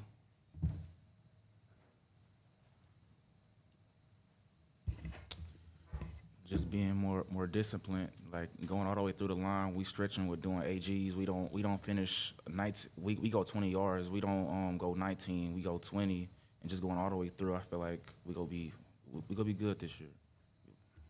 We've gained a lot of discipline. Our attitudes are a lot better. We barely ever have any fits thrown. The last couple of years, fights break out. I don't see any of that happen this year. Our team's gained a lot of respect for the coaches, other teams, other players. I have a lot of hope for this year. Coach, we've heard discipline and penalties a couple of different times. Do you think that last year that was just really maybe your Achilles heel, like you were in a game, and then maybe you got a really crucial penalty here that really kind of did you in? We definitely had some of those. We had a lot of new guys that transferred in last year, and, some of them were excellent players and did a good job, but I don't know if the chemistry ever got just exactly where it needed to be. All that being said, we're one play away from beating the state champion for the second time in last year's season. We had an outstanding team, and I don't want it to sound like last year's guys were bad guys. That we just feel like we can work on details more, and we can eliminate some penalties. I mean, some of them you could go back and look and say, was that really a penalty?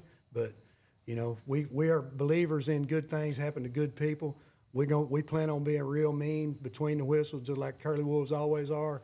But after the whistle, we're going to help somebody up, pat them on the back, and get ready for the next play. We just feel like that could maybe kind of change the karma of the way some of the calls have went. Of course, 2 years ago, y'all saw what happened in the state finals, and, it's almost like it's a bad luck thing maybe. But, that's the way we're approaching it. These guys have embraced it. I have embraced it. So have the coaches. And Rod said we don't quit at 19.5 yards when we're doing AGs. We're going to full 20 yards. We're going to have our foot behind the line, right foot up, left foot up on the way back.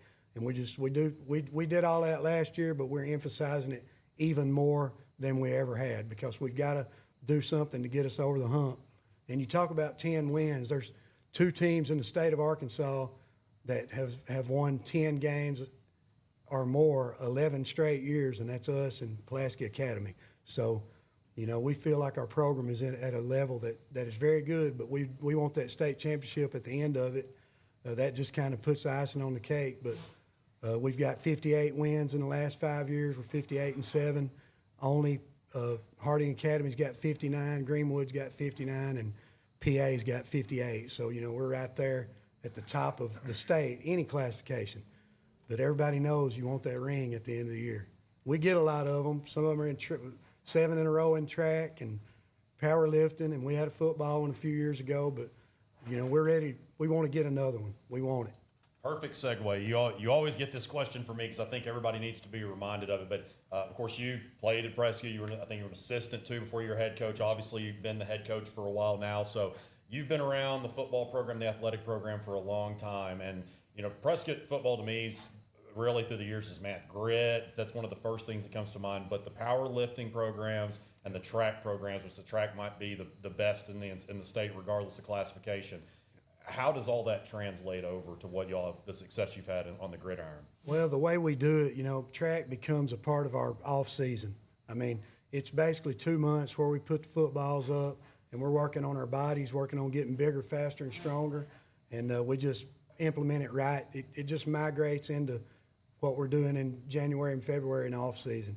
It's almost hard to even notice the difference when season actually starts, other than the fact that we're going and competing. Of course, competing in track, it's Dalton said it a while ago, in football you're relying on a lot of people, but when Roderick lines up in the 100-meter dash or Monk, they got to get it done, or Sean in the 110 hurdles, or Dalton in the 800. I mean, you've got to do it yourself, and then you do it for the team, but you have to get it done. And, it puts you in some tough situations.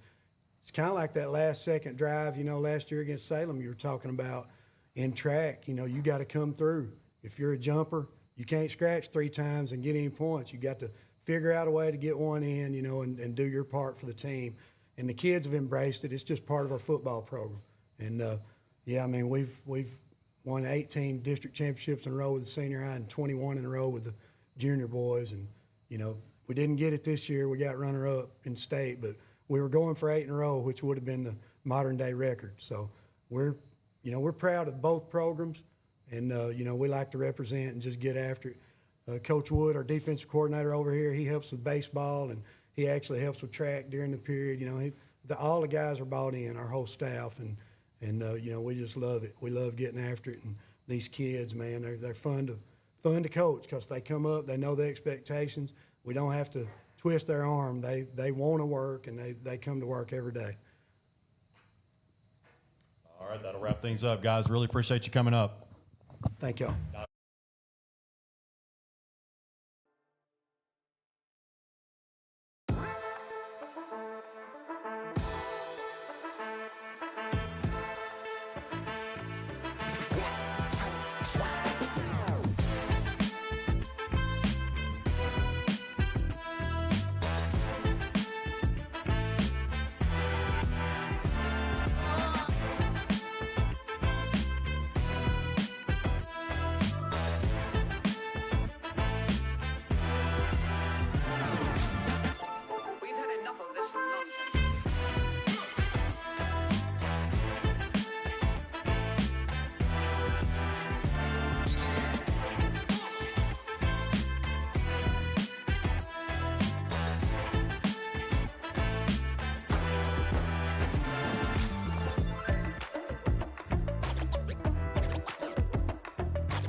All right, we're back here with Coach Brad Harris and the Benton Panthers.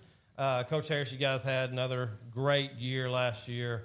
For those that are watching that don't know, give us just a brief rundown of last year, some expectations coming up this year, and then why don't you introduce the guys that you brought along with you? Will do. First of all, thank you guys for having us. Anytime we get a chance to come out, talk about football, Benton Panther football, we want to do that, promote our game the most we can, and high school football. So thank you guys. We've been pretty successful the last few years. We've been 10-2 the last 2 years, and been in the semifinals for 3 years in a row. Just haven't found a way to get into that finals yet. We've run into some really good teams in the semis, Little Rock Christian, Greenwood, and Shiloh. but we graduated a really, really good class last year, 29 seniors that played a lot for us and everything. But the standard that we have at Benton don't really change. Our goal is to compete for a conference championship every year. Our goal is to be playing over Thanksgiving week to give us an opportunity to play for a 6A, state championship. And these guys that are up here, they understand that, and our community understands that, and our coaching staff is going to push to that. So this year we're excited about the guys we got coming back. We have a nucleus on offense coming back with 5 starters. And then on defense, we're a little bit thinner on defense. We got 3 guys coming back, but I brought a couple of those guys with us. On my far left over here, Carson Collett is a receiver. He's played for us as a sophomore, so he'll be a 3-year player for us. One of the most explosive players we have on our offense. Next to him, we have Drew Davis, our quarterback. Drew he'll be a 3-year starter for us. He won the starting position in week 3 of his sophomore year. Broke a lot of records as a sophomore, then as a junior did the same thing. So we're excited to have a returning quarterback with a lot of experience. To my right over here, I have Will Carter, another receiver that has played a lot of minutes for us as a sophomore and junior. We feel really good about our receiving core we got coming back. We graduated 2 really good ones, but we've got 2 guys that have a lot of veteran leadership and a lot of playing time throughout the year. So we've got these guys back. And on my far right over here, we have linebacker Antonio Shelton. And Antonio is one of our best leaders. Man, he works his tail off every day in the weight room. All right, pushes our players. He's been a rotation type linebacker for us the last couple of years. He's played behind some good ones, and Walter Hicks and Nick Wright, some guys that are playing college football now. So, these are some guys that are going to help lead the Benton Panthers into hopefully another 6A East Conference championship and make a deep run in the 6A playoffs. And Coach, you mentioned you mentioned Drew. It's got to feel good to have a basically a 2-year starter coming back. Right. Talk a little bit about Drew and just leadership, and then once you're through, Drew, I'd like to hear from you. Stepping into now you're a senior, right? And what's that adjustment been to not only be the quarterback leader, but now the senior leader?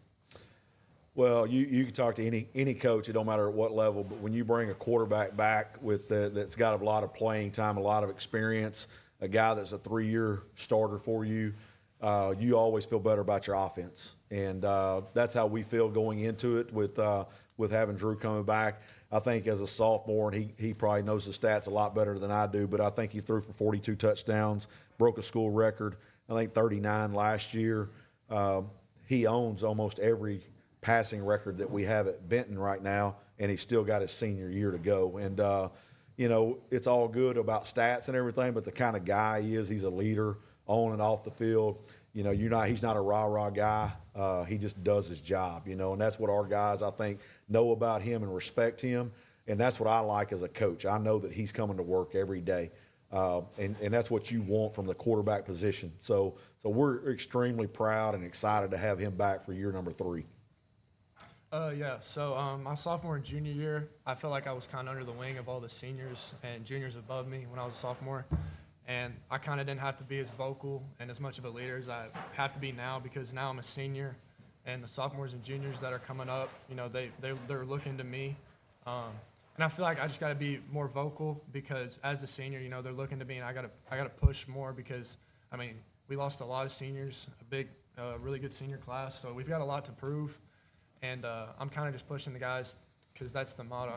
SDP is our motto, something to prove. We got something to prove every day, and a big thing to prove this season with what we've got coming back. So, speaking of the ones you have coming back, Drew, when you think about Carson, Will, and Maddox, and Elias, y'all had, probably with Greenwood, the best receiving core in 6A, I'd say, as a whole unit. And with these 2 guys coming back, just kind of talk about the relationship that you have with them, and then maybe some of the other guys that we'll see that you're throwing to.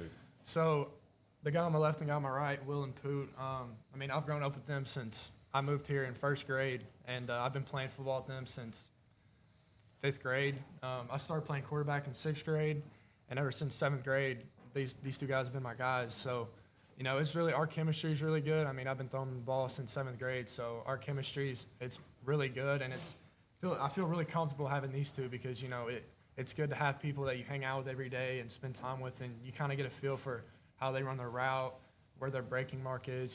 It's just really comfortable to have them to throw the ball to. you know, with Maddox and Elias, like they're really explosive, athletic guys, but I didn't really know them as well from a personal standpoint. So having these two, it really helps with chemistry. So. And Antonio, I'm going to start down here with you. I'd like to hear from all four of you guys. You know, Drew just said it, right? You lost a really good senior class. So I want to hear from all four of you guys about now stepping into new roles, right? Not only individual leadership roles, but also position group leadership roles. So just expound on that a little bit. I feel like all four of our guys are ready to step up in this role.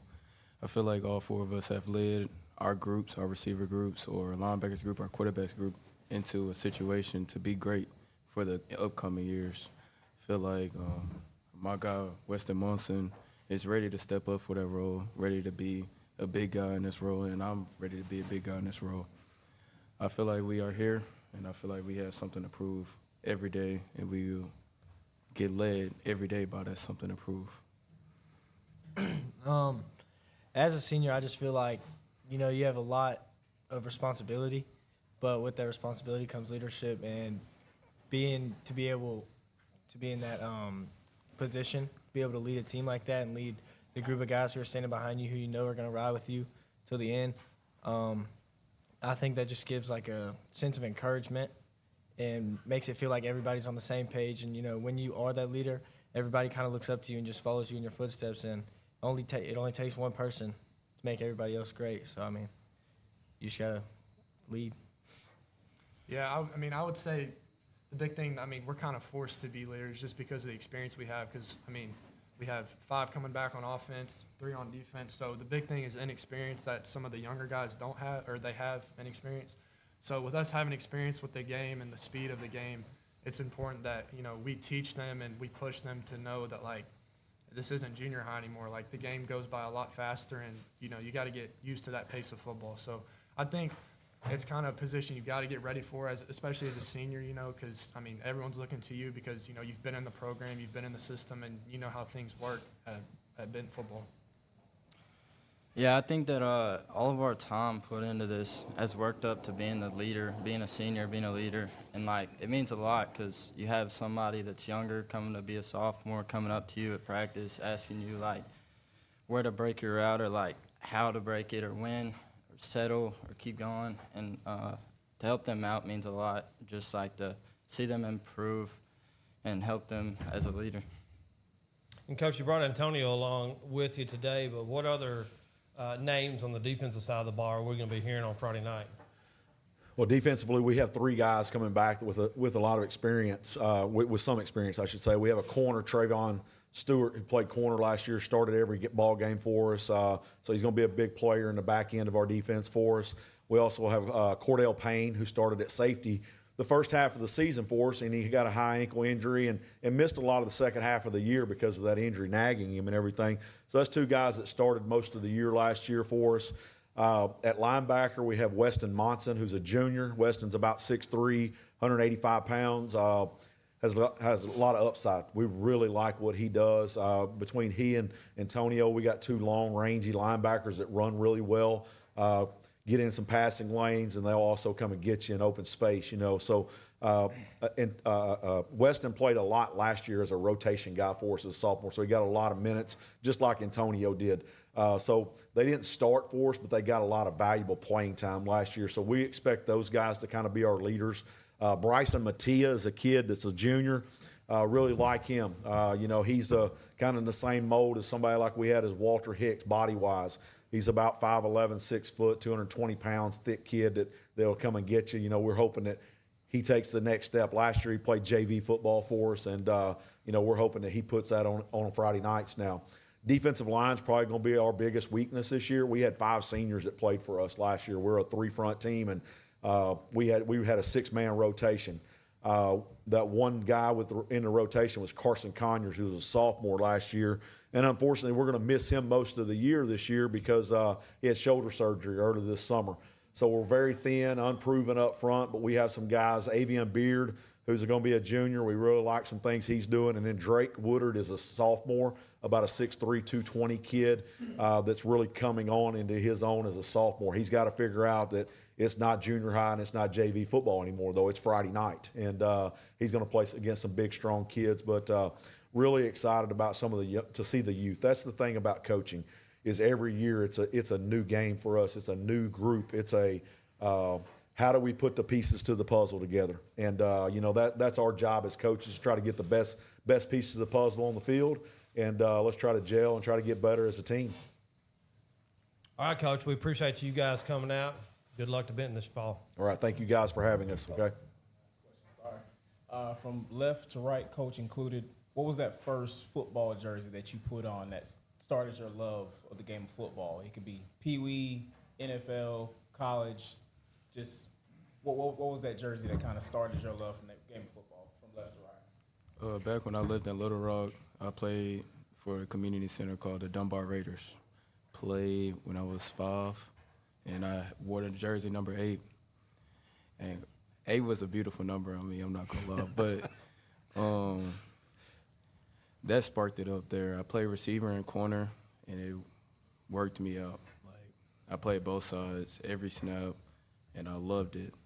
And that step forward, I knew that football was a journey that I needed to complete.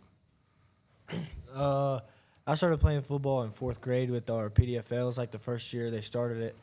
And I remember I used to play quarterback for the grade team.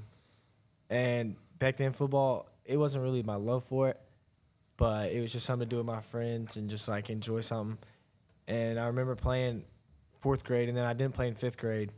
And I just remember how much I loved it and how much I really enjoyed playing it. So I came back 6th grade year, and I played in Wynn when I moved. And then I came back, played 7th grade, and ever since then I've loved it. I would say I started playing football in kindergarten. I played flag football in Little Rock, but, I mean, I was a multi-sport kid. And then moving here to Benton, starting here in 4th grade, I found a deep love for it. I didn't play quarterback till 6th grade, but, I mean, I just felt like it was all I thought about. And, like, nothing, like, I wasn't worried about anything else. And it just took away, like, all my problems. And, I mean, I felt, like, very productive when I played, like, having something to do. And I just found a deep love for it because, I mean, working at it and starting to get good at it, made me feel a lot better about myself as a person. Go ahead, Carson. Well, growing up, I was a baseball kid. My dad didn't let me play football a lot, but I started flag football, I think, in 4th grade, and I was a quarterback, and I started to love it because we had a play where I just pitch it to somebody and they'd pitch it back, and I'd just run. And I remember, like, that being the best play ever, and I think that started my love for football. Man, I'm old school. I'm the old head in the room right up here. But, man, I didn't start playing football back then until 7th grade at Gurdon. I grew up in a small town, and you didn't have opportunity to play Pee Wee football or anything. But I can remember putting the jersey on for the first time. Played my very first 7th grade football game at Fountain Lake on a Saturday morning. And I've always just been kind of drawn to it. That's why I coach right now. I admire my high school coaches, my junior high coaches, everybody that's ever come in contact with me. And I just, have always loved the game. I wasn't good enough to continue playing it long after high school, but this is the next best thing is getting to coach guys like these guys, man. So it's just been a strong pull to me since probably 7th grade. All right, that'll wrap things up, guys. Really appreciate you coming over. Yes, sir. Thank you, Kyle.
All right, up next is the Hampton Bulldogs, led by head coach Nick Palacey. And, Coach, I will go ahead and give you the floor to introduce who you brought with you and give your opening statement.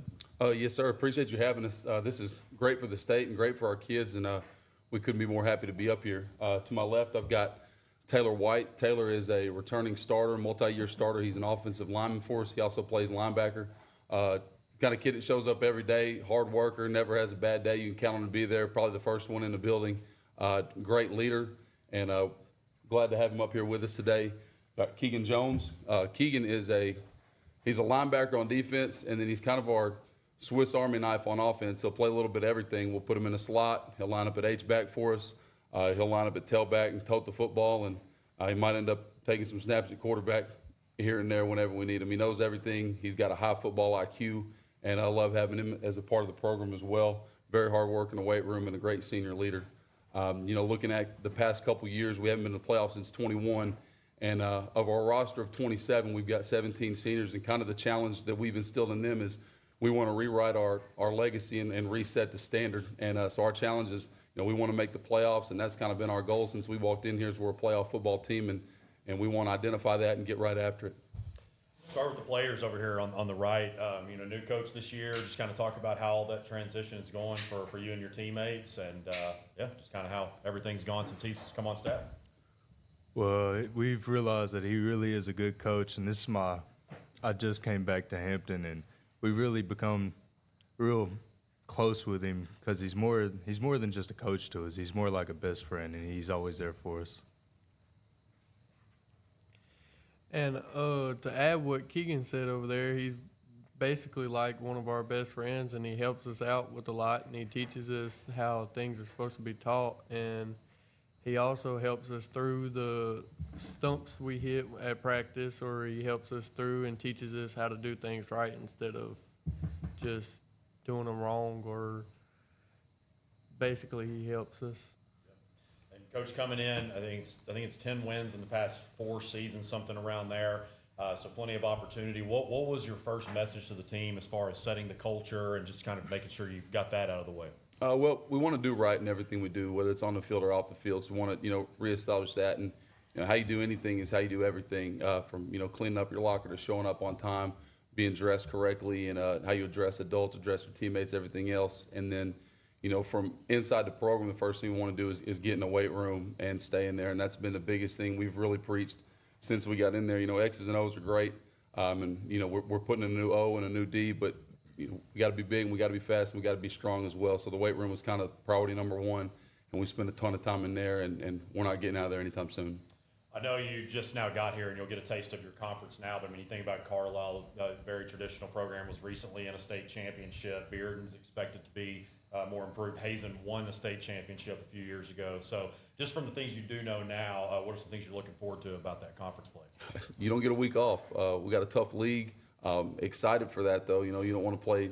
You don't want to play down. You always want to play people that are better, and it challenges you. It pushes you to get better week in, week out. Hopefully by week 10 we're playing our best football, but our league's a tough league, and that's going to be a challenge. But it's one we're looking forward to. And also wanted to ask about the non-conference. I know you got an open game before you start, which I know the bye week. You'll have play a couple of games, kind of figure out where you're at.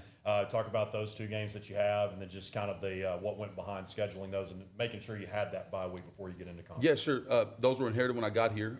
We start with Lafayette County, and then we have Foreman. We get the bye week, and we have 2 Rivers before we open up with league play. And during that non-conference time, we want to really find out who we are. We want to build depth.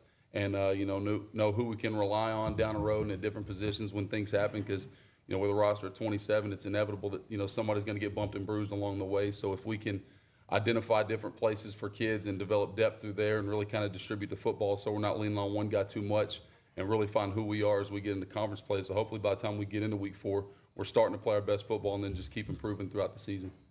So the players, what are some things that both of you have worked on, whether it be at the end of last season once Coach came in and maybe talked to you about some things that you needed to work on your craft for? What are 1 or 2 things that y'all have worked on?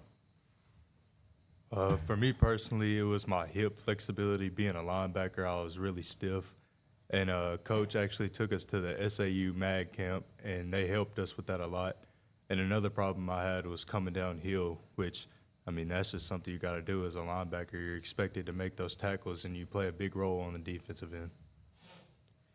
And a couple of the problems Coach helped me fix was just my speed and agility. He helped me be able to move faster, quicker, and at the same time keeping and getting stronger at the same time with it. And it just helps a lot with him just helping us with everything that he does for us. Talk a little about the Hampton community, Coach. I think that some maybe they've traveled like around South Arkansas. It's on that highway heading down to El Dorado. I've driven it a few times, but just how the community has embraced you. And one of the reasons, I imagine you accepted this job is the administration presented you with some things that you liked. And so just talk about how all that transition's gone and your community support. Absolutely. We're the one show in Calhoun County. We got about 30 minutes to all 4 directions before you can get to the next town. And since the day I walked in, that administration's been on fire for football. The community's in love with it. It doesn't matter where you go. Somebody's asking who's showing up, how the boys doing. They're working hard, when's practice. And that's, as a coach, you can't ask for more buy-in whenever everyone's invested. Everyone feels like it's their team, and it is. It's the community's program. I'm fortunate to get to be a part of it, and really, really appreciative of the administration and the community for the support they've given so far. I don't have much time to do anything other than sports right now, but I have done a lot of fishing, or a good bit of fishing and hunting around the area, like Hampton. Is that something that all 3 of you, and you can touch it on this, Coach, too? I mean, is that something that y'all like to do in your free time, or what? And not to give away anything too crazy, but are there any hot spots you could tell us about? I would definitely say it's probably bigger than football itself in the South Arkansas. I do a lot of deer hunting. I like fishing, and duck hunting is probably one of my favorites.